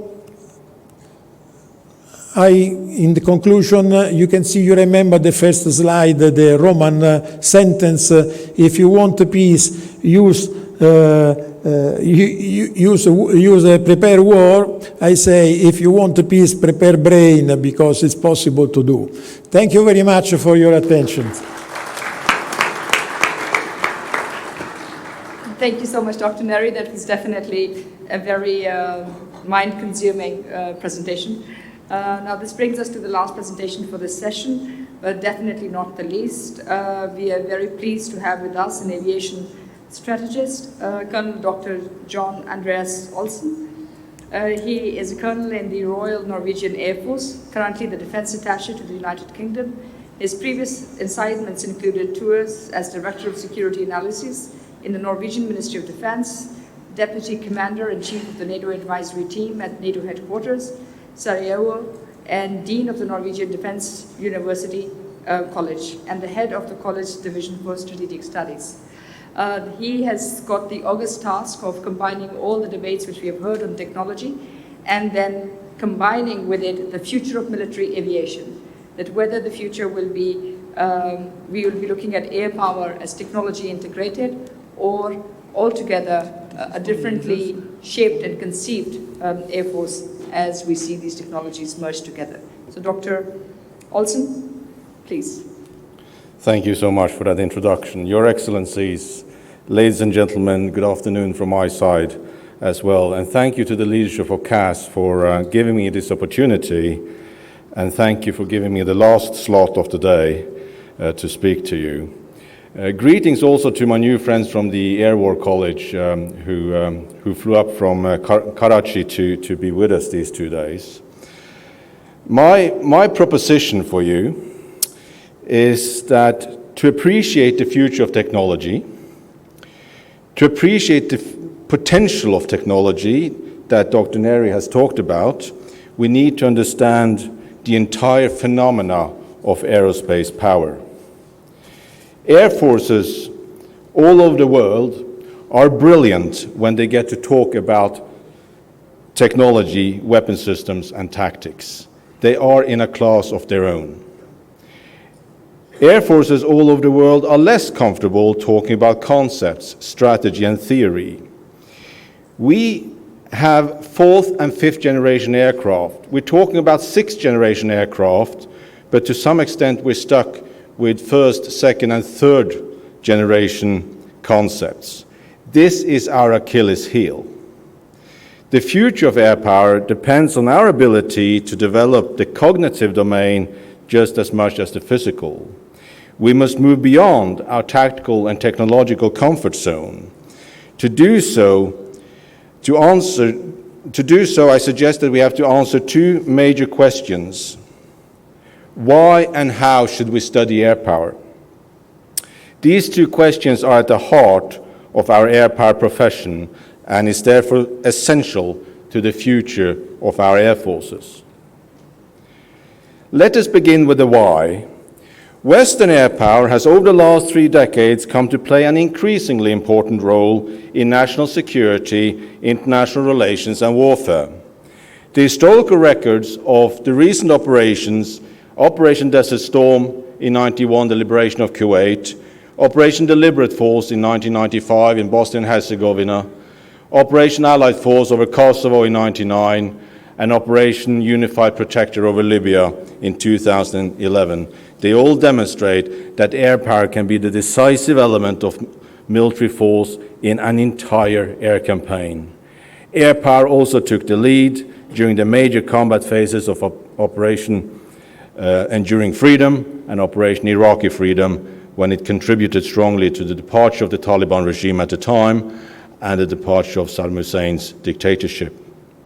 However, the continued operations in Afghanistan and Iraq in the years that follow entailed a different mode of combat, a low-intensity, land-centric, counterinsurgency style of warfare in which air power played an important but a supportive role to ground forces.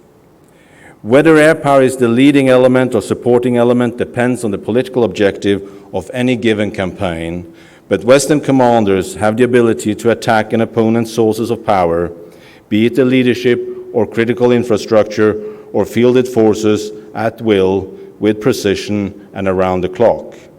If you know where something is, you can hit it. Consequently, air power has become the Western way of war, the preferred military choice for political leaders, because it offers the prospect of military victory without large-scale destruction and loss of life. But this new normal should not lead to the conclusion that air power can guarantee success, for 2 reasons. First, even the most capable air weapon cannot be more effective than the strategy it is intended to support. Importantly, good air power cannot overcome bad strategy. Second, even modern warfare with first-class intelligence and state-of-the-art technology contains fog, friction, uncertainties, and unpleasant surprises. As Sir Brian said in the keynote, warfare has always been and will always be that human thing.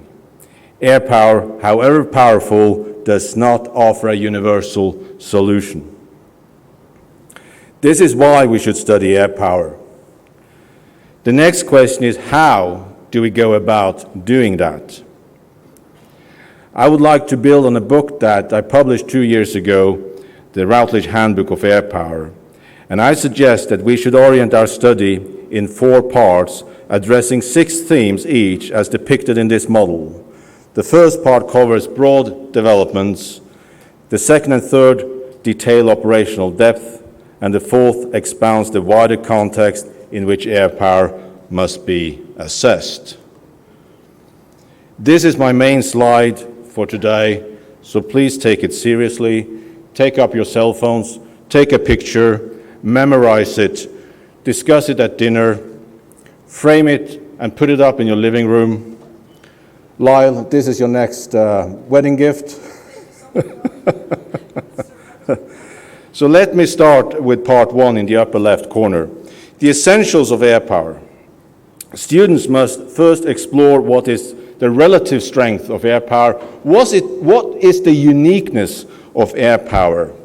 What makes air power different? What can air power do that ground forces and naval forces cannot do? And perhaps most important, as Dr. Sultan said, air power allows us to mass without massing. Precision weapons have changed the game in the sense that an accumulation of large number of forces in one area is no longer necessary to exert a devastating effect upon the opponent. Air power has this unique readiness and responsiveness and scalability. Next, we must appreciate the art of high command and leadership. The biggest challenge for great leaders lies in the contest of ideas, because that shapes the war-winning strategies and concepts and force structures. Entering the fourth industrial revolution, with its emphasis on autonomous and remotely controlled weapon systems, the contest of ideas assumes a greater, not a lesser, importance. Command of the air is very different from command on land or at sea. We also need to understand air power theory. While familiarity with the ideas of Dewey, Mitchell, and Seversky are important, the modern-day theories of John Boyd, John Warden, and David Leptula are more important still, because their concepts of strategic paralysis and effects-based operations takes current technology, recent experiences, and the changing character of war into account. Military professionals must also dedicate focused study to the impact of science and technology. Air power is and will always be a high-tech profession, and Dr. Neri demonstrated that brilliantly. I would suggest to you that new technology has its most important impact not when it's first invented or even tested, but when it becomes integrated into operations and produces strategic effects. That is when new technology makes a lasting operational impact. Military studies often underestimate the importance of international law and ethics in the conduct of war. A significant body of rules based on general international humanitarian law constrains the use of air power. Legality and legitimacy are topics that are extremely important to understand, especially in expeditionary warfare, or what we in NATO call out-of-area operations. As Sir Brian said, we must understand the principles of distinction, military necessity, proportionality, and humanity. Those four principles are extremely important. The politically desirable and technologically possible must never be allowed to trump international law. International law is our first line of defense. While these disciplines are important, air power professionals must know their history. We must review the evolution of air power and its impact on warfare from the First World War to the present, to compare and contrast the lessons from different campaigns of the last 100 years. The military mind must identify what succeeded and what failed in the past under different circumstances and translate those experiences and expectations into propositions, principles, and best practices. With that broad background in place, the student of air power must have a solid grasp of the profession's roles and functions. That is, how do we deliver air power?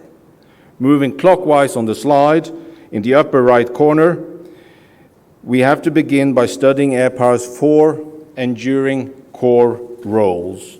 The first is control of the air, to secure freedom of action in the air, in land and the maritime domains, without effective interference. It provides freedom from attack, freedom to attack, and freedom to maneuver as you please. The bottom line throughout the entire history of air power is control of the air. It is the one role that rules them all. If you're asked what your profession is about and you have to answer in the elevator in one sentence, it is about control of the air. The second role is strike. This ability to attack with the intention of damaging, neutralizing, or destroying a target. And this can be very powerful when applied in terms of parallel warfare, in which several aircraft can strike targets simultaneously across the entire theater with the intent of paralyzing or degrading.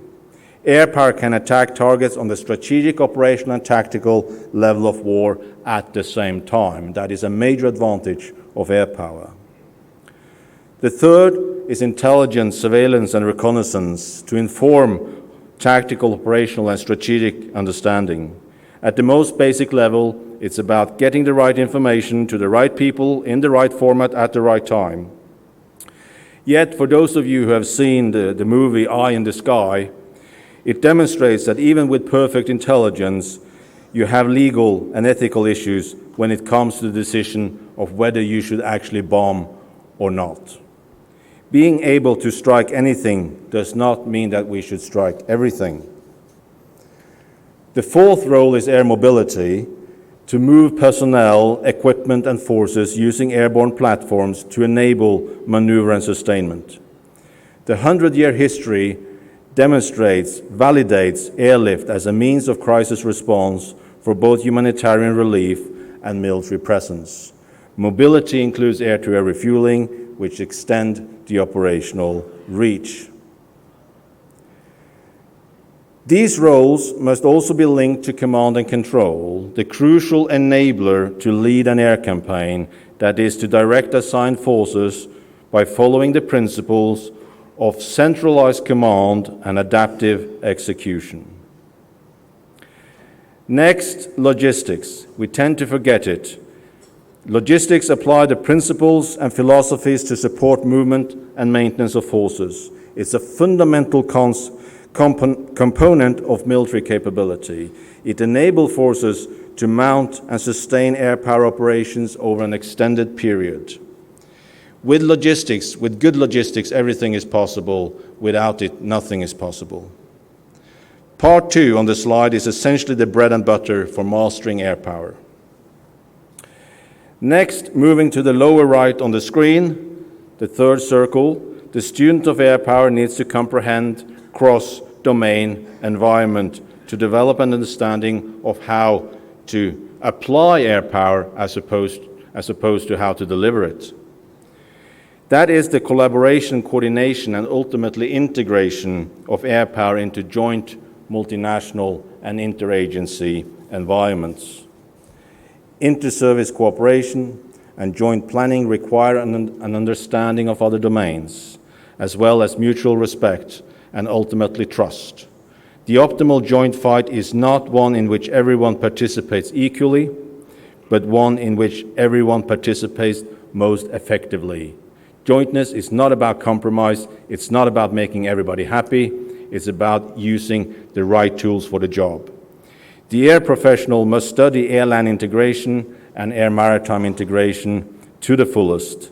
Separate studies must also be dedicated to special forces because that involves activities that are quite different from integration of air operations with regular land formations. Supplementing the traditional environment-oriented branches of air, space, and land, air, land, and sea, we need to have separate studies that address space and cyber operations. Space-based services provide vital enabling capabilities for all the operating domains. Any student of military operations need to grasp the importance of space as an operational domain in its own right. Air-cyber integration involves the application of cyber capabilities to create joint warfighting effects, both in the physical and in the virtual battle space. Cyber is sort of a wild card because it is so difficult to predict its impact and effects. Its true potential has yet to unfold, and it's very difficult for my generation to understand what we can do with cyber. Air professionals must also understand the relationship between air power and interagency actors such as the Red Cross and a range of other civilian non-governmental organizations. Such integration is important during a campaign, but even more so when you transition from operations to the post-war phase, which focuses on establishing a legitimate regime and good governance. This is very important when it comes to winning the peace rather than winning the war. And finally, having dealt with the operational aspects of air power, the fourth aspect that merits careful attention is the wider strategic context. Military action can be considered successful if and only if we achieve the political goals set by our national leaders. Air power is a political instrument.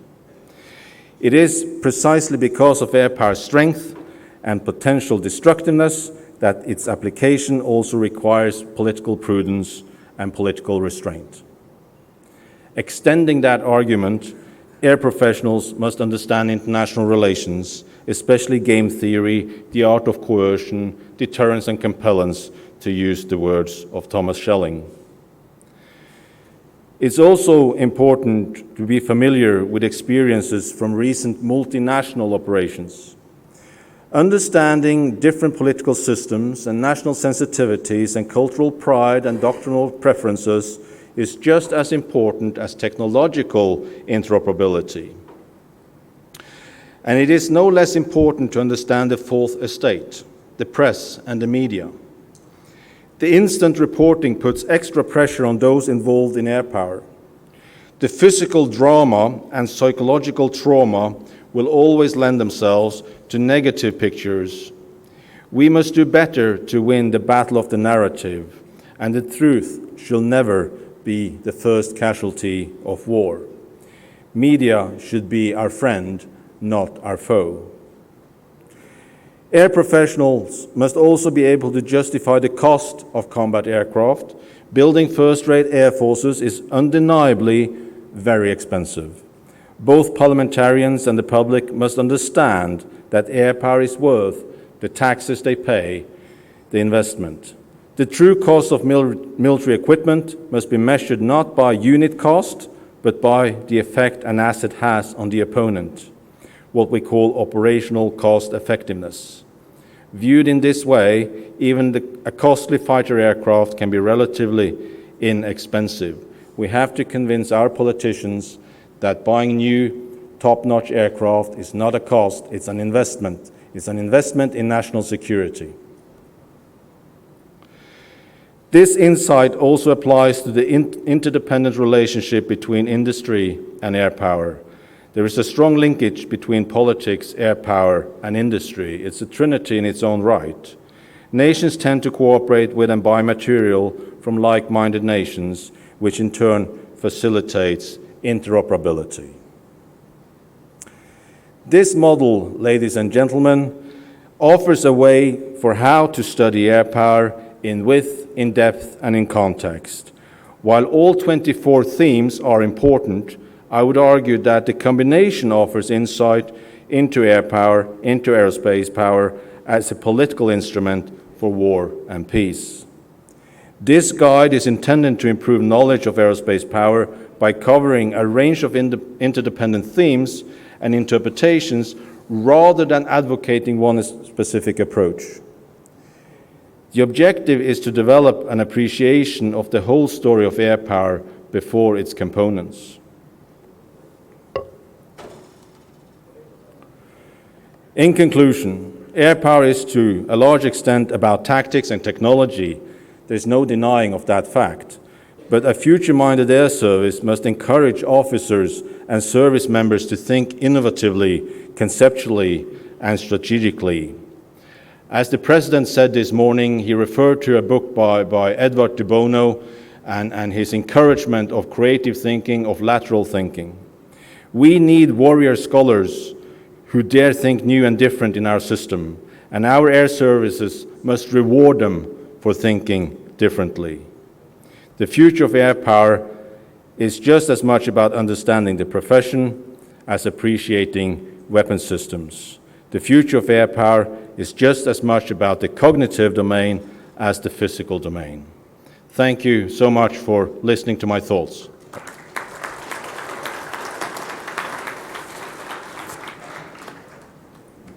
Thank you so much. That brings us to literally the last working session, and I would request President Katz to give us maybe 20 more, 30 minutes that although we're running behind just 30 minutes. It's not bad for a technology conference at all.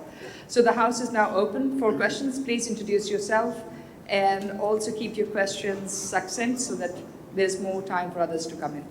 Gentleman in the white suit, and then second and three. And Russell will take you in the second session. Can somebody bring the mic to the gentleman at the back, on the left side? And please also kindly indicate which panelist you want to respond. in particular? Just behind, sir. Okay, this is Mansoor Malik, engineer Mansoor Malik.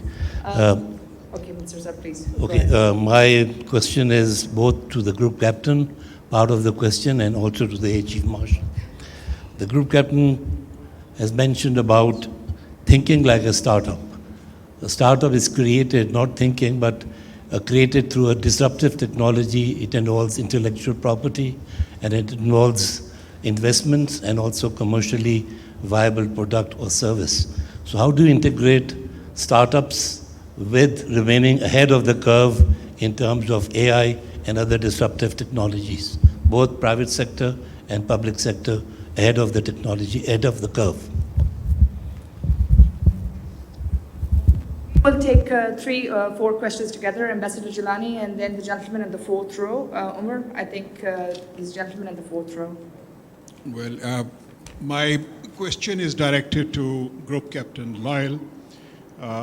In your excellent presentation, you mentioned the use, you suggested that, we should use experience to baseline legal, ethical framework for new technologies.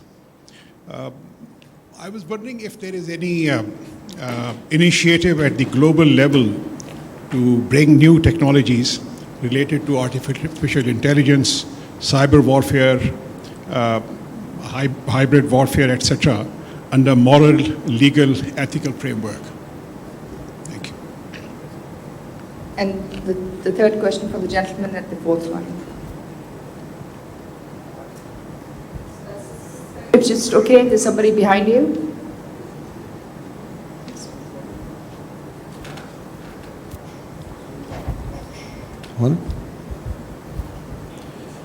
Should I? Okay. I am Please go ahead. I'm Brigadier Retired Wakar with Ministry of Defense. My question is related to actually 3 scenarios in future, and then it also relates to asymmetry and symmetry in warfare. And I feel that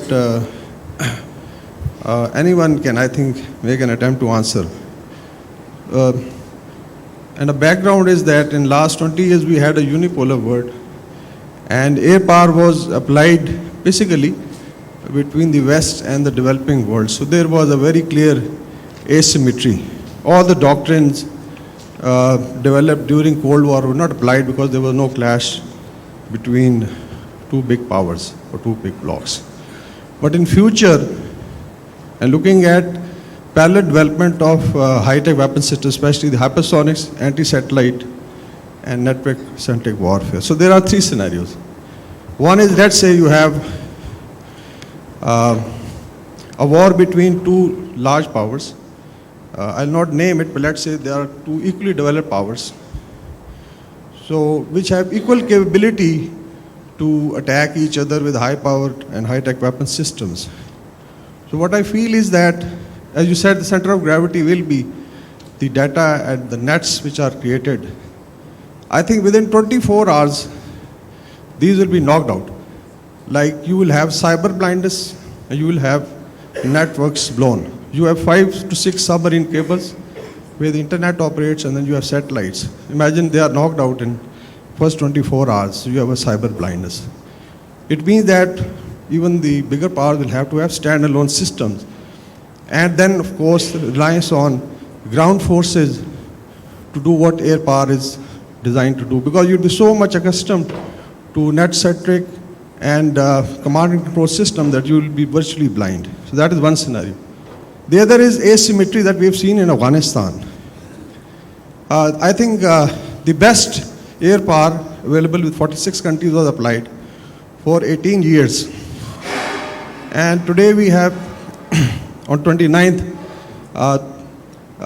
Trump and Afghan Taliban signing an agreement. So it means even in asymmetry, there are serious problems with application of air power, or there is something wrong with the strategy. The third is that you have something happening between 2 regional powers or medium-sized power, that is like India, Pakistan, where maybe this theory will be applied. So it's a slightly longer question with a background, and anyone can make an attempt to answer. Okay, thank you very much. I'll just now request.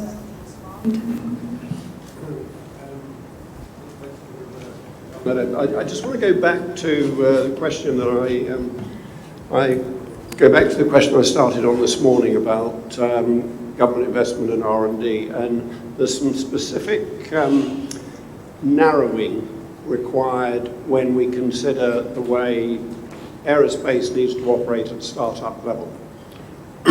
We find around the world, but specifically in the US and to a certain extent in Europe, the notion of urban air mobility is taking root. These are autonomous, maybe four-seater, electrically powered, vertical lift air vehicles, which assume the role of a taxi. Now, it's developing huge interest in Silicon Valley. But the notion to someone who's worked in an original equipment manufacturer of fail fast, fail cheap, which is what you generally need to do in innovation, does not apply to passenger carrying aircraft, whether they're autonomous, manned, or whatever. And we are finding and becoming concerned that there's a body of opinion among startups that we don't need to generate safety cases to 10 to the minus 9, which is what we do for airplanes you all fly in. And there are people looking for the way in which technology can mitigate risk in a way that we don't normally associate with aircraft. That is very worrying. So there is a balance to be struck here, and the ideal, as we are seeing in that very area where we've got Boeing, Bell, and Airbus developing those sorts of air vehicles, but doing it in concert with startups who have the technology, and they provide the certification, the capability around accreditation, etc. And that sort of partnership is probably the way the model will develop. Thank you. Captain Holt, I think maybe one question is directed to you, and then maybe Professor Johnson. Sure. I'll quickly just add to my point about thinking like startup. Clearly there are some large capabilities that you'll have to follow the full certification process. Manufacture of aircraft is one. But there are a lot of areas inside of air power where you don't need to interfere with those longer lead time items like new aircraft types. As an example, in Australia we had a young guy whose job it was to go out on weapons ranges and find unexploded ordnance. And a long time consuming job. Clearly you can find it, you know where a bomb has gone off, but if it doesn't go off, it buries itself in the ground. You have to then find that hole, dig out the hole because it can travel kilometres underground. Or it skips and travels kilometres overground. So to resolve that problem, he had an idea where he would develop a seismic detector for unexploded ordnance. Now, how is he going to get that idea off the ground? How is Air Force going to realise the value of that really good idea? By thinking like a startup, my organisation, Jericho, was able to fund him, put him in touch with universities to do the data reduction, and he's soon to demonstrate his minimum viable product on a range to show that we can actually do this a different way. Not risking lives to go and find this unexploded ordnance and doing that job a lot faster. So I think the answer is you need to provide the pathways for people who have really good ideas, recognise that there are some capabilities you can't touch like a startup, but where you can, support your people. US Air Force does that with an organisation called AFWorks. I think the RAF is about to do this through Astra. So it's happening around the world, it's possible. Your question was about are there examples of baselines for moral, legal and ethical application of AI? Certainly in Australia, Plan Jericho, in conjunction with our Defence Science and Technology organisation, with other large academic institutions in Australia, is leading that discussion, specifically to build some of those baselines. The constant input I'm having to that through my people is that let's not reinvent the wheel. We have a baseline that we can start off, which is not zero. I would hate to see us default to a position where we are legally afraid or legally at risk of progressing something because we haven't thought hard enough about the fact that actually, you know what, this is just like introducing an aircraft where we have responsibilities and processes in place to test safety software, safety critical software in a logical and coherent manner. And likewise the moral and ethical questions. John, I'll just rephrase the question asked by Mr. Vakar. If you could elaborate on the applicability and validity of air power against asymmetric adversaries, and for winning the war, is it possible? Or there's need for a difference in strategy? I think we have to assess Afghanistan on several levels. One thing is the intention of going in, and what air power and military power can and cannot do. So whether it's a political success in the end is a debate in its own right.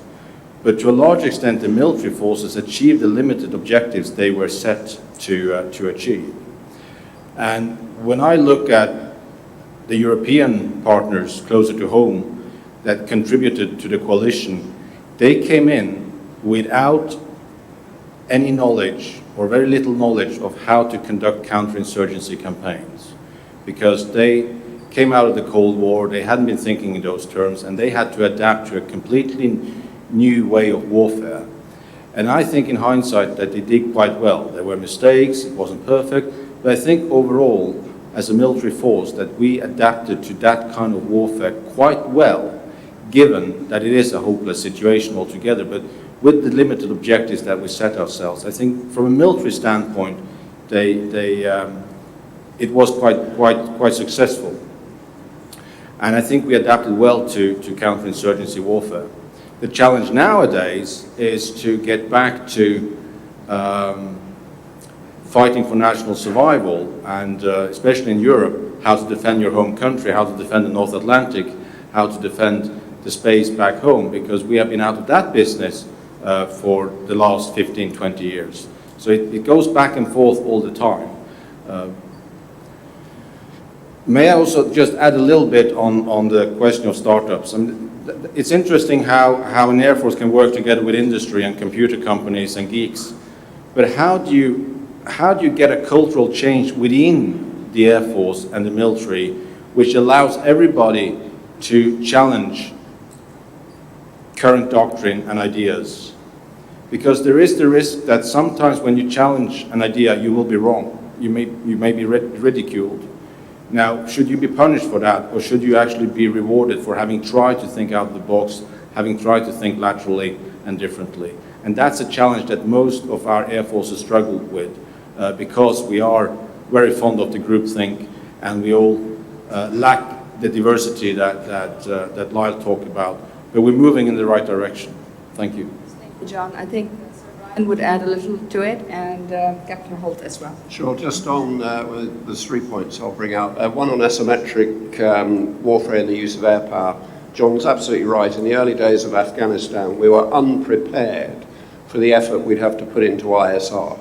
And so we gradually upped our capability. We were using new recce pods. We brought in Predator, for example. And frankly, at that stage, 95% of the data we collected was never looked at. So gradually we got smarter and recognized that we needed to concentrate and invest much more in ISR in order to understand pattern of life. And so that's what we did. We just maintain continuous ISR capability over our area of interest. It's very expensive, but highly necessary if you're going to achieve effect, because an asymmetric target becomes a non-asymmetric target for a fleeting moment in time.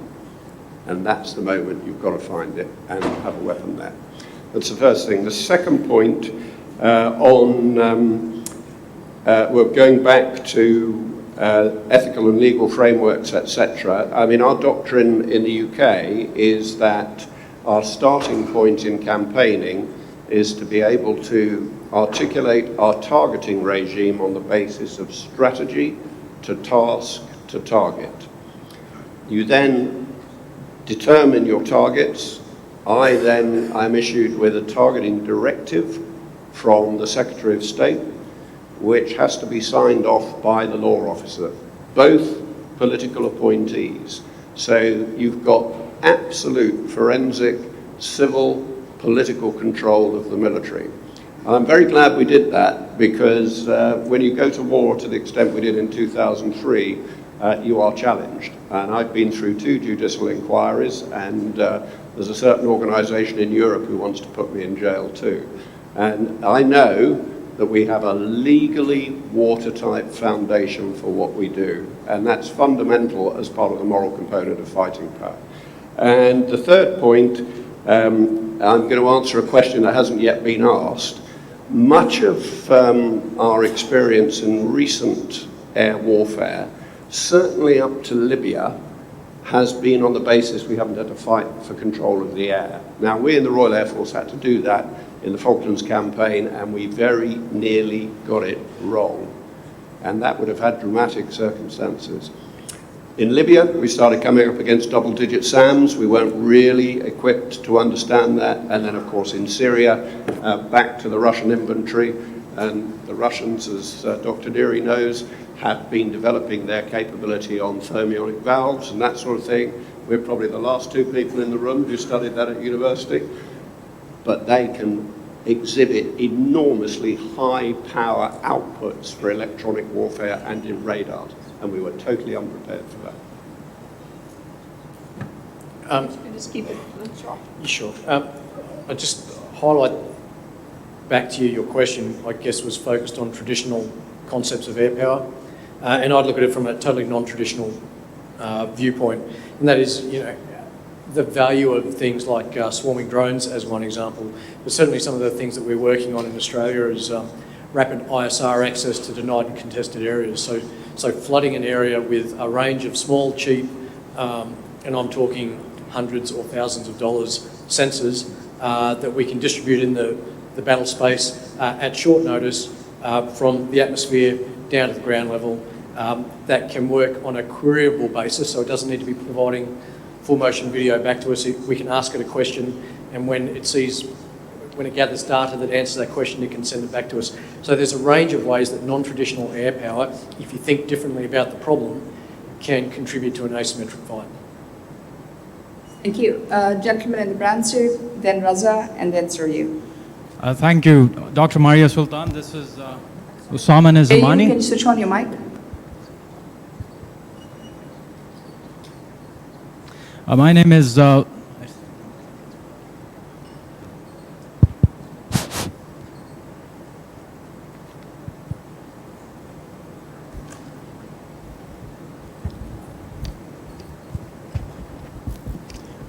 Usama Nizamani. I'll come back to this question with respect to creating a startup culture. My question is to Group Captain Lyle Holt. How can emerging economies benefit from Plan Jericho or Australian experience in encouraging a military-friendly startup culture? Particularly, what can governments and militaries need to do differently?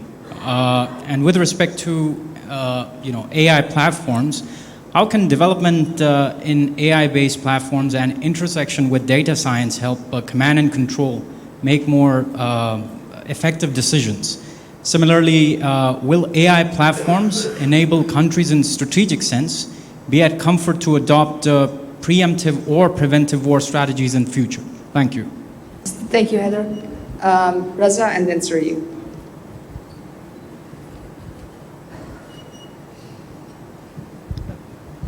Raza Khan, Special Correspondent, PDU World. First of all, I would like these 4 foreign guests to comment on the performance of PF on February 27th. Operation Swift Retort, we were up against an enemy which is several times in number. It has state-of-the-art aircraft from all over the world, including the Russians and the Western. So how would you rate the performance of PF? Because we were able to shoot down 2 of their planes, the Su-30 and the MiG-21. And we went in daytime. So a neutral analysis from all 4 guests of where PF stands, and with the induction of Meteor and Rafales, would there be a tilt towards India? Second question is directed towards Dr. Maria. Mr. Neri pointed out we should be prepared for war if we want peace. Are we prepared for war here in Pakistan? Because this butcher of Gujarat, Modi, is hell-bent on butchering Muslims all over India, and we have seen a glimpse of that in Delhi. We should be expecting war, and are we ready for it? You are a strategic thinker. What are your thoughts about the preparedness of Pakistani armed forces? Thank you, Reza. I thought I was the moderator and I'll be off the hook. We are ready, I'll say we are prepared for peace and ready for war. And I'll just now switch the question back to the third person, please. Hello, I'm Professor Iftikhar. A question for Dr. Leonardo. I'm from the electronic warfare background. So you mentioned one idea regarding developing nations looking for levelers. And an idea that you said excited me was about airborne passive tracking. Would you tell me what is the concept behind that? Is it based on some kind of time difference of arrival techniques, or one aircraft can be used with displaced antennas on it to be able to do the triangulation and know where the target aircraft is, or multiple platforms are in mind? I would like you to expound on this a little bit. Second thing, I wanted to talk about these technologies like AI and cyber warfare. These technologies are bringing a new paradigm. And at international level, we must have policy development and guidelines from the ethical and moral standpoints, because there are many questions that these technologies raise. And nothing of that sort seems to be happening. And that would lead us to problems in the very near future. So this is a very important area, and our seminar is a place we should think about it, to raise the level of this thing, that an international body of standards must talk about these things. Is it possible if you could just keep it to the question so that we don't lose focus? Two questions. One for Dr. Leonardo and the other for Sir Brian Burridge. Okay, thank you very much. There's just one gentleman at the back, and then we'll ask the respondents to. I'm Air Vice Marshal Nadeem from Ministry of Defense. One of the questions which was asked by the brigadier, I always ask this question for many, many years, but it was never answered, that if you're pitched against a same compatible enemy, what will be the tactics? And whenever we are given examples of different air campaigns in 90s and so on, so forth, they were against the enemy, which did not have any air force in some places, and not even good air defense systems. So that question remains. My other question is to Sir Burridge, that Stephen Hawking before dying, he said that if we continue to venture in artificial intelligence to full bore, it will dispel the human race. But your analysis and your last word is that it will be the human mind which will control everything. So I would like to have your comments on that, what Stephen Hawking said and what we are venturing into. Thank you. All right, now the panelists to please kindly respond. Okay, I think his question was with regards to passive, airborne passive tracking. What kind of intervals were used for it, and how does it actually relate? Okay, so as far as passive location, there is no triangulation that can help. Even because if you start to do triangulation, means that you have to start a communication between aircraft, and this can be activate other things, other countermeasure from the other side. The solution here is that we have to work on phase variation between two couple of receivers that you have on board of the aircraft. That's the solution for passive location. Does that answer your question, or you would like to ask some other specific question, because we were a little lost in the conversation? That's why I asked about multiple antenna position. Just can you just repeat it? Exactly what I was trying to ask, with multiple antennas, receiving antennas on the same airborne platform with different locations on the aircraft body. Yes, the antenna should be in the same aircraft, of course. All right. And I think now the question is Sir Brian, if you could answer. Okay, I'll just pick up one comment on the United Nations, and Dr. Neri mentioned it as well. In this world we're looking at, there is going to need to be the ability to take collective action over sanctions. And the only way that is going to be unified is through the United Nations.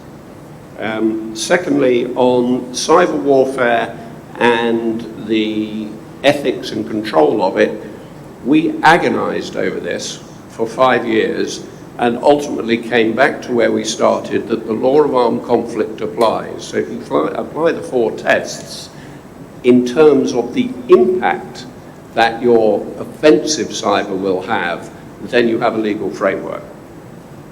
There were a few questions which were asked by Mr. Nazamani. I'm sorry if you would like to reiterate them, because the panel is a little lost on that. That's good. All right, my first question was, how can emerging economies benefit from Plan Jericho or Australian experience in encouraging a military-friendly startup culture? And what do governments and militaries need to do differently? And the other question was that how can development in AI-based platforms and intersection with data science help command and control make more effective decisions? And with respect to it, will AI platforms enable countries in strategic sense be at comfort to adopt preemptive or preventive war strategies? Thank you. All yours. Got it. So we're building this innovation platform as we fly that aeroplane. But what we are doing is we are going out amongst our people, finding what we would call early adopters, people who think this particular way, people who've got great ideas, people who go home at night and work on those ideas in their shed. What we're aiming to do is bring them together. We're creating communities of practice around Australia at each of our major bases, where these people can come together and work on problems together so that we can exponentially grow their capability. And at the strategic level, we're going to seek strategic and operational level problems, put it to our technical communities of interest and let them try and come up with new and innovative ways of solving that. We can then connect those people with various companies, academia, and when I talk about defence companies, the traditional and non-traditional companies. So we'll be looking at startups as much as we would be looking at major primes and looking at ways of funding their development to proof of concept, and then if they're successful, through to prototype and minimum viable product. It's important to realise that Jericho does not build capability, but we seek to demonstrate new options for capability through minimum viable product. At the point when we're at minimum viable product, we then look to incubate those ideas with appropriate companies who can take that to market. We manage the IP, and we then manage through the incubator, we intend to manage the patents and licenses. So, for emerging economies, how do you get involved? I'd like to prove it first. We're confident that it can work. I've stolen heavily from the United States Air Force concept of AFWorks. There are no new ideas in this, and I would encourage every emerging or existing economies to take the same approach. Your people have got good ideas. A lot of times in our bureaucratic, groupthink organisations, we tend to bypass that. Now, in terms of command and control decisions, I think if we can demonstrate successfully the concept of a data lake and different algorithms different algorithms managing the data through good data science to data engineering. Each level, I think, of the chain of command would access that information through an application. So think of using a phone instead of traditional command and control lines. We've got an opportunity to fundamentally change our current command and control doctrine. What does that look like? I don't know yet, but it would risk a level of flattening, which would work in an air sense. I think the Army would have some real problems with that in a multi-domain sense. But these are things that we would build and demonstrate in slow time, because it's normalising it amongst a community of people who have lived this doctrine for decades. And therefore, to answer the final piece of your question, if I recall correctly, that's where the emergence of AI, ML into this sort of data lake enables us to start with the right maths behind it, so the right causal inference algorithms behind this, to start getting ahead of our competitor and really start outthinking them. And basically all we're talking about is making decisions with a richer level of detail than we currently have.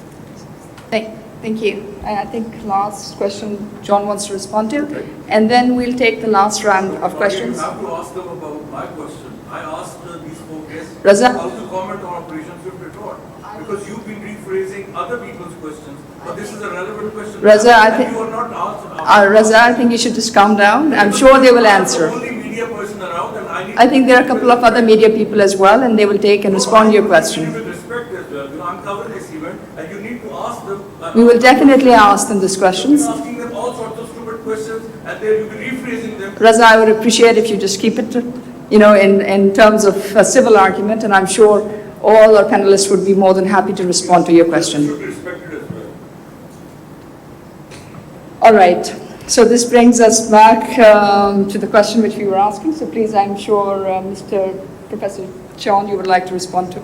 The one from the Ministry of Defense on the wicked problem of how to plan when it's asymmetric situation. Of course, the campaigns that I listed in my presentation from NATO and the US have always been asymmetric, and they haven't really been put to a test. But it is a wicked problem. If we look back to the Cold War between NATO and the Warsaw Pact, that was seen as a symmetric scenario, and in their strategy, NATO relied on the 3 Ds: deterrence, defense, and dialogue.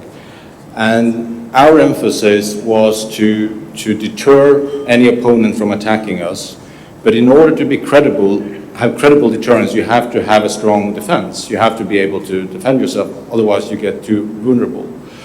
But at the same time as you emphasize deterrence and defense, you also need to have a dialogue to de-escalate, to avoid misunderstanding, to have arms control, to have those conversations. It is in nobody's interest that two parties that are not happy with each other stop talking. That dialogue has to be there all the time. And it's not counter to deterrence and defense, it's complementary. I don't know if that's helpful, but from a NATO perspective, it's always been the 3 Ds: deterrence, defense, and dialogue. Thanks. Well, that brings us back to our highly animated partner from the media, Mr. Raza, and his question. So I will request the panel if they would like to elucidate the question which he raised, that how do you see the Pakistan Air Force operations on 27th of February, considering the fact that they were carried out during daylight? How do you see that versus a much more asymmetrically, according to him, an Indian air capability? What, in your assessment, how did the Pakistan Air Force fare out on that? So I'll be more than happy if there could be a response to it. I have no detailed professional knowledge of the conduct of that campaign at the tactical level. I will say at the strategic level, it was a masterpiece of de-escalation by Pakistan. And that was, to me, a very wise strategy to adopt. All right. That brings us to the last round of questions. The gentleman at the far right, then Ali, and if there is anybody else, this is the last time you speak. And then the individual at the very last. And then Sitara. Please. Once again, thanks for the whole panel to have come across halfway across the world to have a word with us. My name is Fahad Mastood. I would like to pose this question to Sir Brian Burridge, being one, and Colonel John Andreas from Norway. My question is, how to change what to think disciplined bureaucratic military force to a how to think professional arm, like the air forces of the developing world, may it be the subcontinent, may it be other ways. And in specific, how to indulge into cognitive thinking and to institutionalize it in a military force. I hope I've made my question clear. Actually not. Okay, I'll rephrase it. How would it be operationally possible to change or alter a what to think military bureaucratic force into a how to think professional arm? Operational steps. That's a very strongly opinionated question, but I'm sure my colleagues would be more than happy to answer. And I'll just take the next question from Sitara.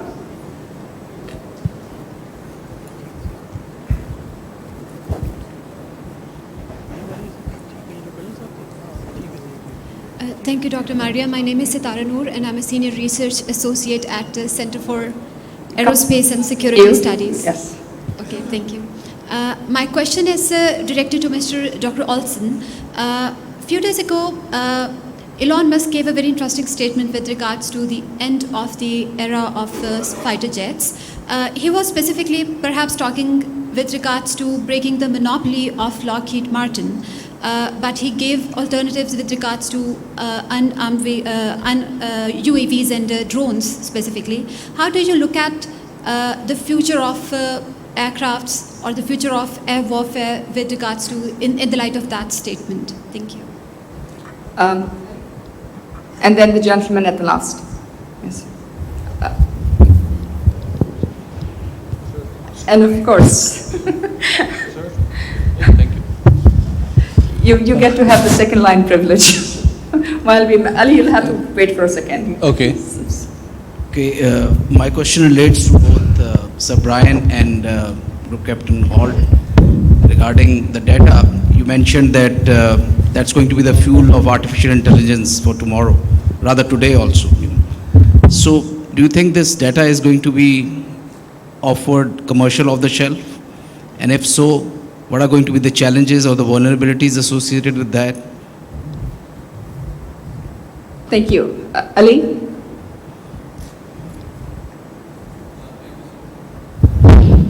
Thank you. I have a brief question from Group Captain Holt. Thank you for a very insightful presentation. I have a very specific question. Australia has a very important role to play in the Indo-Pacific strategy. I want your brief comment on how do you see which specific technologies will be playing a critical role in the Indo-US strategy, and how, in what specific areas you expect India to collaborate with Australia and US in future? Thank you. No, sir, not you, the one behind you. I think we'll take your question as well, but sir, can you please stand up?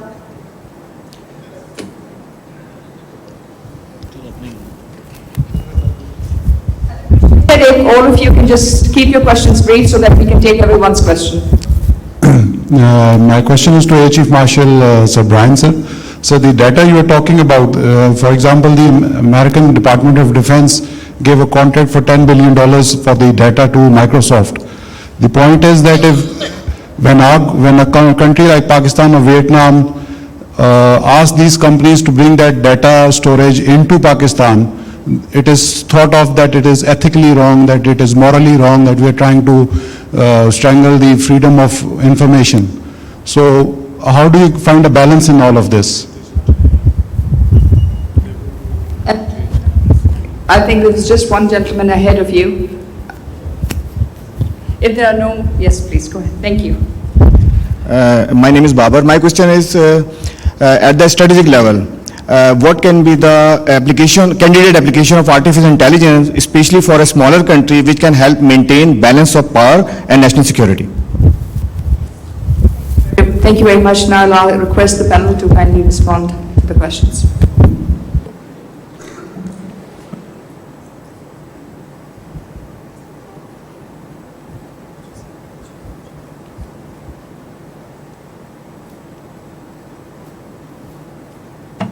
Thank you for those questions. They're nicely linked. First, on commercial off-the-shelf technology. Yes, the vast majority of advances in AI will come out of the commercial world, and for good commercial reasons. But the development of algorithms and going to the next level will certainly come from that source. The actual writing of algorithms at that level could be done by a skilled data scientist, which is what we will need in military organizations and in procurement organizations. But the problem for militaries, in my experience, is their unstructured nature of their data. And I certainly found this both inside the Royal Air Force and as a supplier of support solutions, that when you looked at the maintenance data of air forces, it was all over the place. And there is this tendency, I think, not to pay attention to that sort of detail which is going to be required in an AI era. And using Kalman filtering to turn unstructured to structured data, good luck. But sorry, I don't think that's I know, I'm teasing you. The moral balance point, in terms of the basic cloud construction that most militaries are tending to want to use is a commercial product. And if that's a dilemma for Microsoft, then it's a dilemma for Microsoft. But it's not something that has risen itself, other than I talked about Project Maven, which was very specific. But no software or managed service provider has ever said, in my reckoning, that I'm not going to supply to a public sector company. To the public sector for its Ministry of Defence. I have never experienced that. But when it comes to the more refined aspects, such as Project Maven and Google, yes, you reach this moral boundary where individuals maybe feel they should be able to exercise choice, which is why you have to have the capability inside the military to produce algorithms and ultimately to sort data. And I've forgotten the last one. Emerging technology. For AI, for AI, Yeah. AI for developing countries. And I'm going to answer a previous question as part of this, sorry, but there's a bit left unsaid. So the complexity for startups to get into to defence and particularly aerospace type supply to governments has high barriers of entry. And I have experience of this in running the Innovation Centre, joint Ministry of Defence and Government. Joint government and industry. And there were a couple of things that kept recurring. One is high barriers of entry occasioned by the fact that it takes a long time to get your return on investment as a supplier. Secondly, that the whole process of procurement to government is extremely long term. So we have attempted to fix that through what we call innovation challenges, where we put out an innovation challenge to the market for small companies, and we take their responses within 3 months, and we guarantee to turn them around in a month, fund the finalists to go to the next level, and again, work on a very short time scale.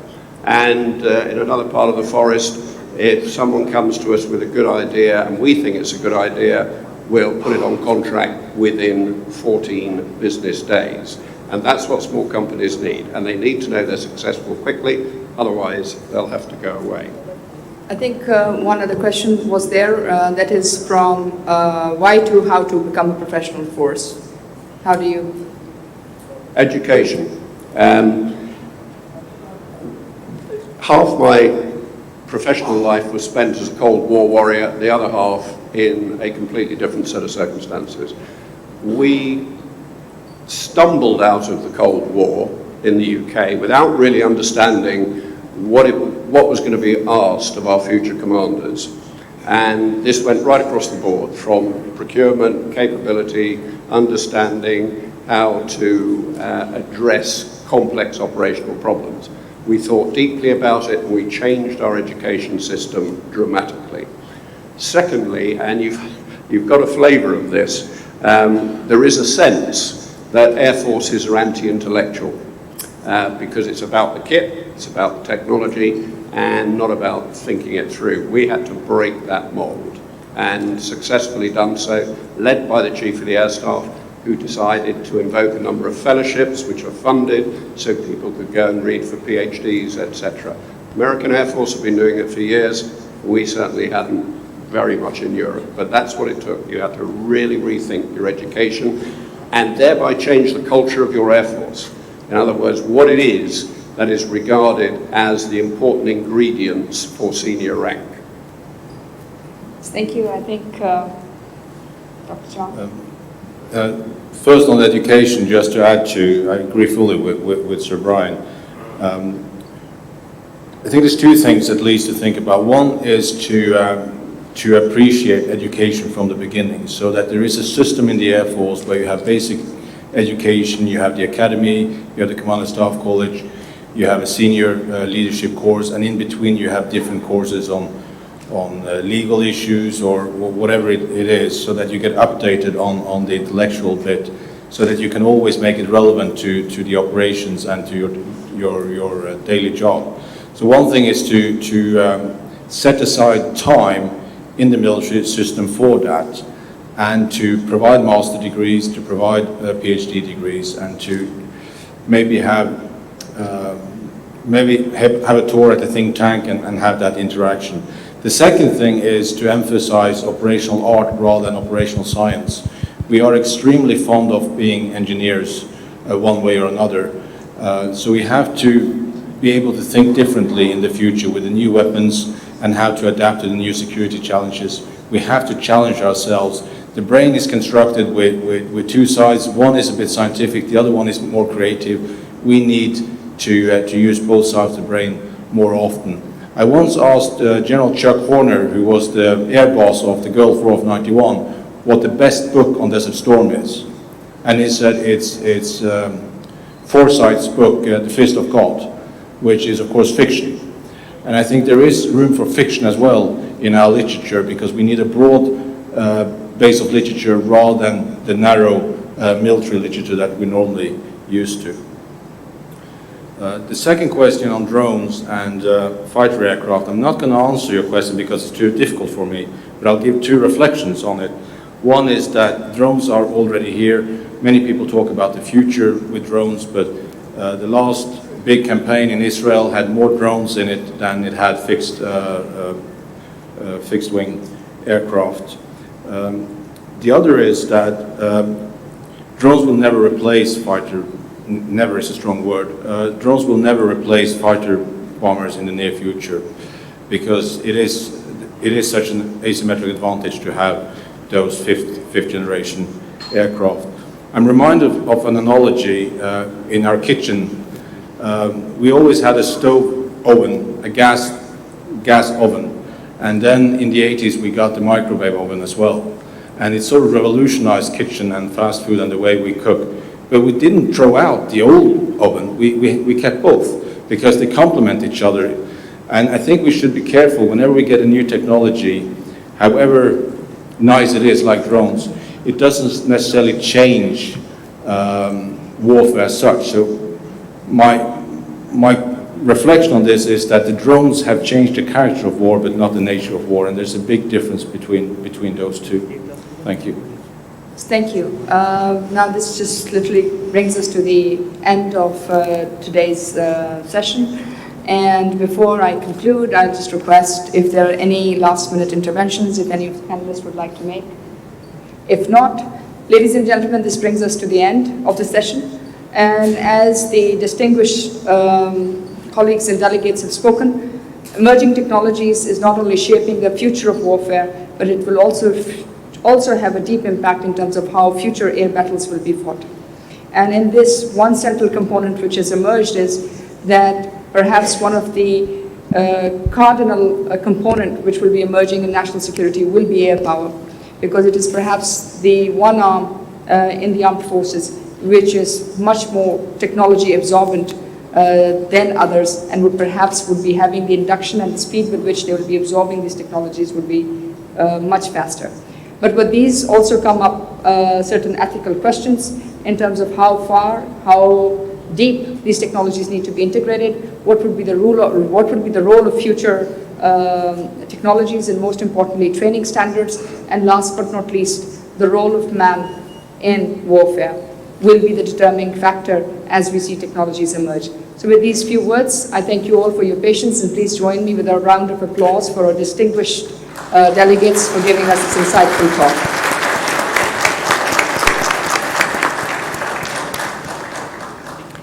May I now please request President Cass to come forward to distribute the souvenirs to the panelists.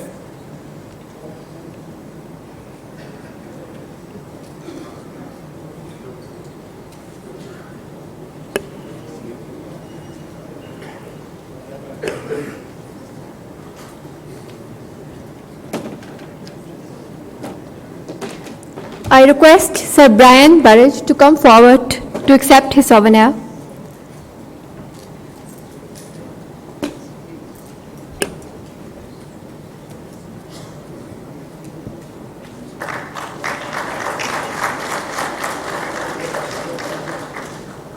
I request Group Captain Loyal Holt to come forward to accept his souvenir.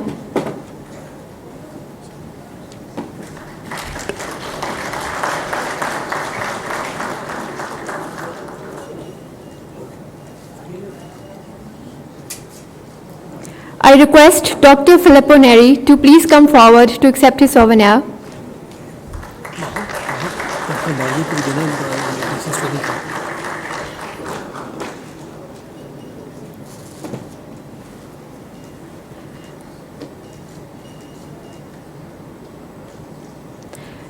I request Colonel Dr. John Olson to come forward to accept his souvenir.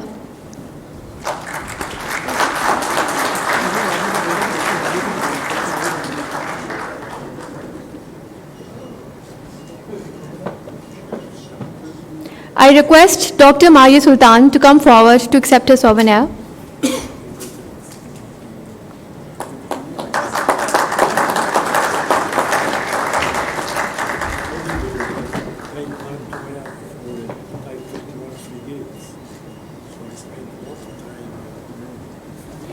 Now, Air Vice Marshal Mahmoud Al-Haji Ahmed from the Nigerian Air Force would like to present a souvenir to President Cass.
I request President Cass to please deliver his closing remarks.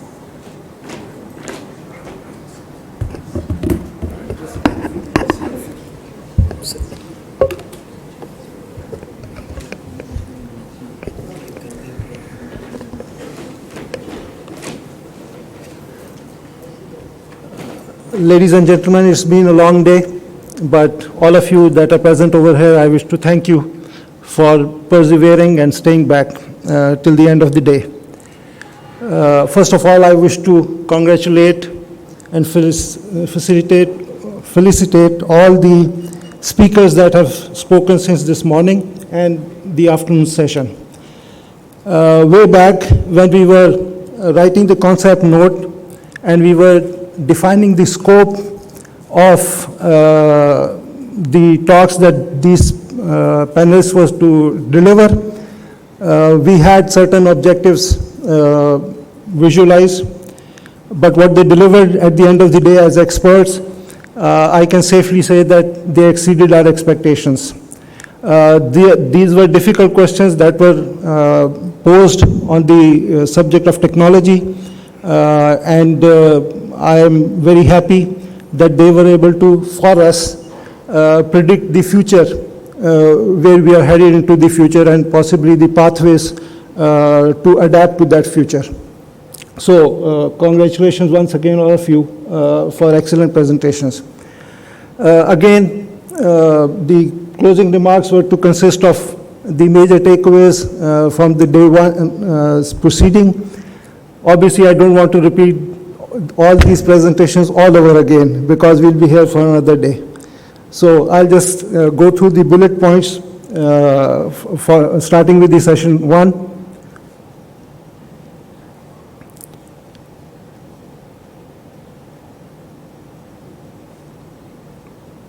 So I think there's a synchronization problem. There it is showing Ambassador Cameron, and here it is showing Ambassador Jilani.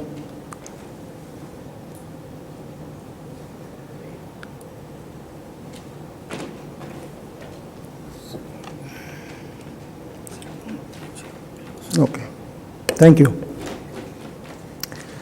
So Ambassador Cameron Munter highlighted three main problems or challenges for the emerging world order: climate change, technological revolution, and domestic problems of governance. And within the governance problems, he indicated the need for reforming the civil service and also setting our international airline on the right path. According to him, the old world order seems to be failing, but the new system has not yet arrived, or not arrived fully. So to benefit from these transformations, Pakistan should bring institutional reforms and improve its way of governance. This has already been covered. Pakistan also needs to focus on high-end technologies, develop innovative solutions for the emerging problems rather than focusing on small concessions or only on the issue of export of textile products.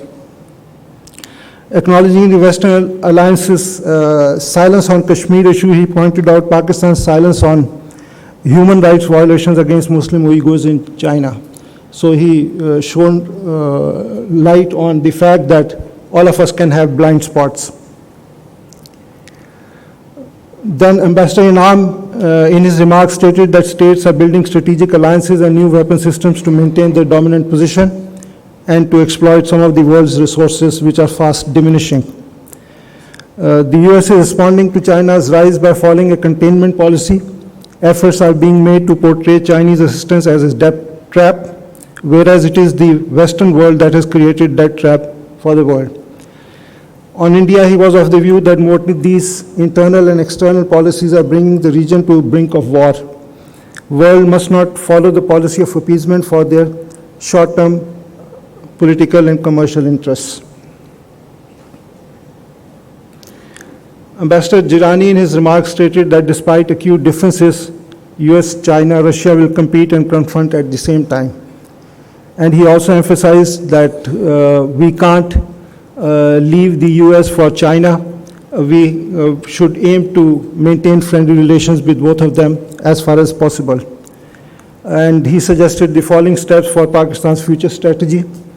It is in the interest of both US and Pakistan to maintain good relations, very obvious. New realities provide opportunity to upgrade its relations with Russia, which Pakistan must capitalize, logical. In Afghanistan, despite the hurdles and India's efforts to create instability, Pakistan must continue to work towards Afghan stability. Valid point. India's move of abrogating Article 370 has closed the prospects of bilateral dialogue, but this has internationalized the Kashmir issue. Peaceful coexistence is only possible if India repeals its earlier decision and works constructively towards normalization of relations. So in the first session, there were obviously divergent views, but all valid on their own rights. And that was the very purpose of assembling this fine group of people, so as to hear different perspectives and for us to be able to make up our own minds in view of the opinions expressed over here. Session 2 was more technical in nature, but nonetheless very interesting. In his keynote speech, Sir Brian Burridge explained challenges of new technologies, including artificial intelligence, robotics, machine learning, etc. According to him, with artificial intelligence, operations in gray zone become more practical and real. Therefore, we need to look at the future of warfare and how to set rules where new technologies are likely to be employed. Answering the question of artificial as the force multiplier, we need to understand that it is only the human mind which is to detect where to place the cursor. Group Captain Holt talked about the emergent technology through the lens of national security and mentioned the top 20 technology trends of 2020. According to him, information and ICT are essential, and every organization is a tech company and every employee is a technologist. Dr. Neri talked about the weapons of the future, including hypersonic weapons, laser guns, and high-power microwaves and stealth fighters. The gap between technology of the industrially advanced and technology-dependent country is narrowing, which is a good sign for us people, gives us hope and optimism. However, this has increased the risk of wars because when the gap narrows and when people think that they can fight and win, there is more likelihood of conflicts breaking out. So, as he suggested, it is therefore important to reform the UN to make it more powerful so as to it can impose its decisions like sanctions, etc., on the erring countries. Dr. Olson talked about the future of air power. His debate was focused on why is air power important and how do we study air power. He stated that the role of cyber, AI, space in air power, which is of utmost importance. And according to him, we need warrior scholars to think differently and to understand and appreciate air power. There was a question raised from the audience about 3 different scenarios where there are 2 equally powerful countries and they get locked in a war, or those that are like us. And the third question was, of course, this issue of whether American air power failed in Afghanistan. I think we have been talking within Pakistan for several years, at least for the last decade and a half. The Americans didn't lose the war militarily. They lost it politically. The political objectives were not in sync with what they would have done. The corollary is that you win a war when you capture the enemy's capital. At least that was the old way of fighting war. And if you want to translate that or let's say portray it in a different scenario, you would not like any air power to occupy Islamabad before you start to fight, So it is the political objectives that failed in this thing. Otherwise, the American military, within no time, occupied Baghdad earlier and occupied Kabul earlier. So there is no confusion as far as I'm concerned about the role of air power.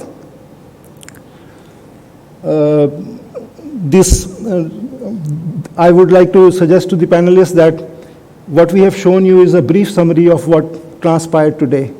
It is not our poor memory that there are only few listed points over here. So let's applaud the panel once again for the fine gathering.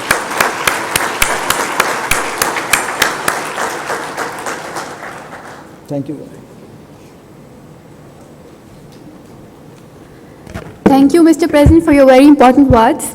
May I now please request panel speakers, moderator, and cast team to gather at the stage for group photographs.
to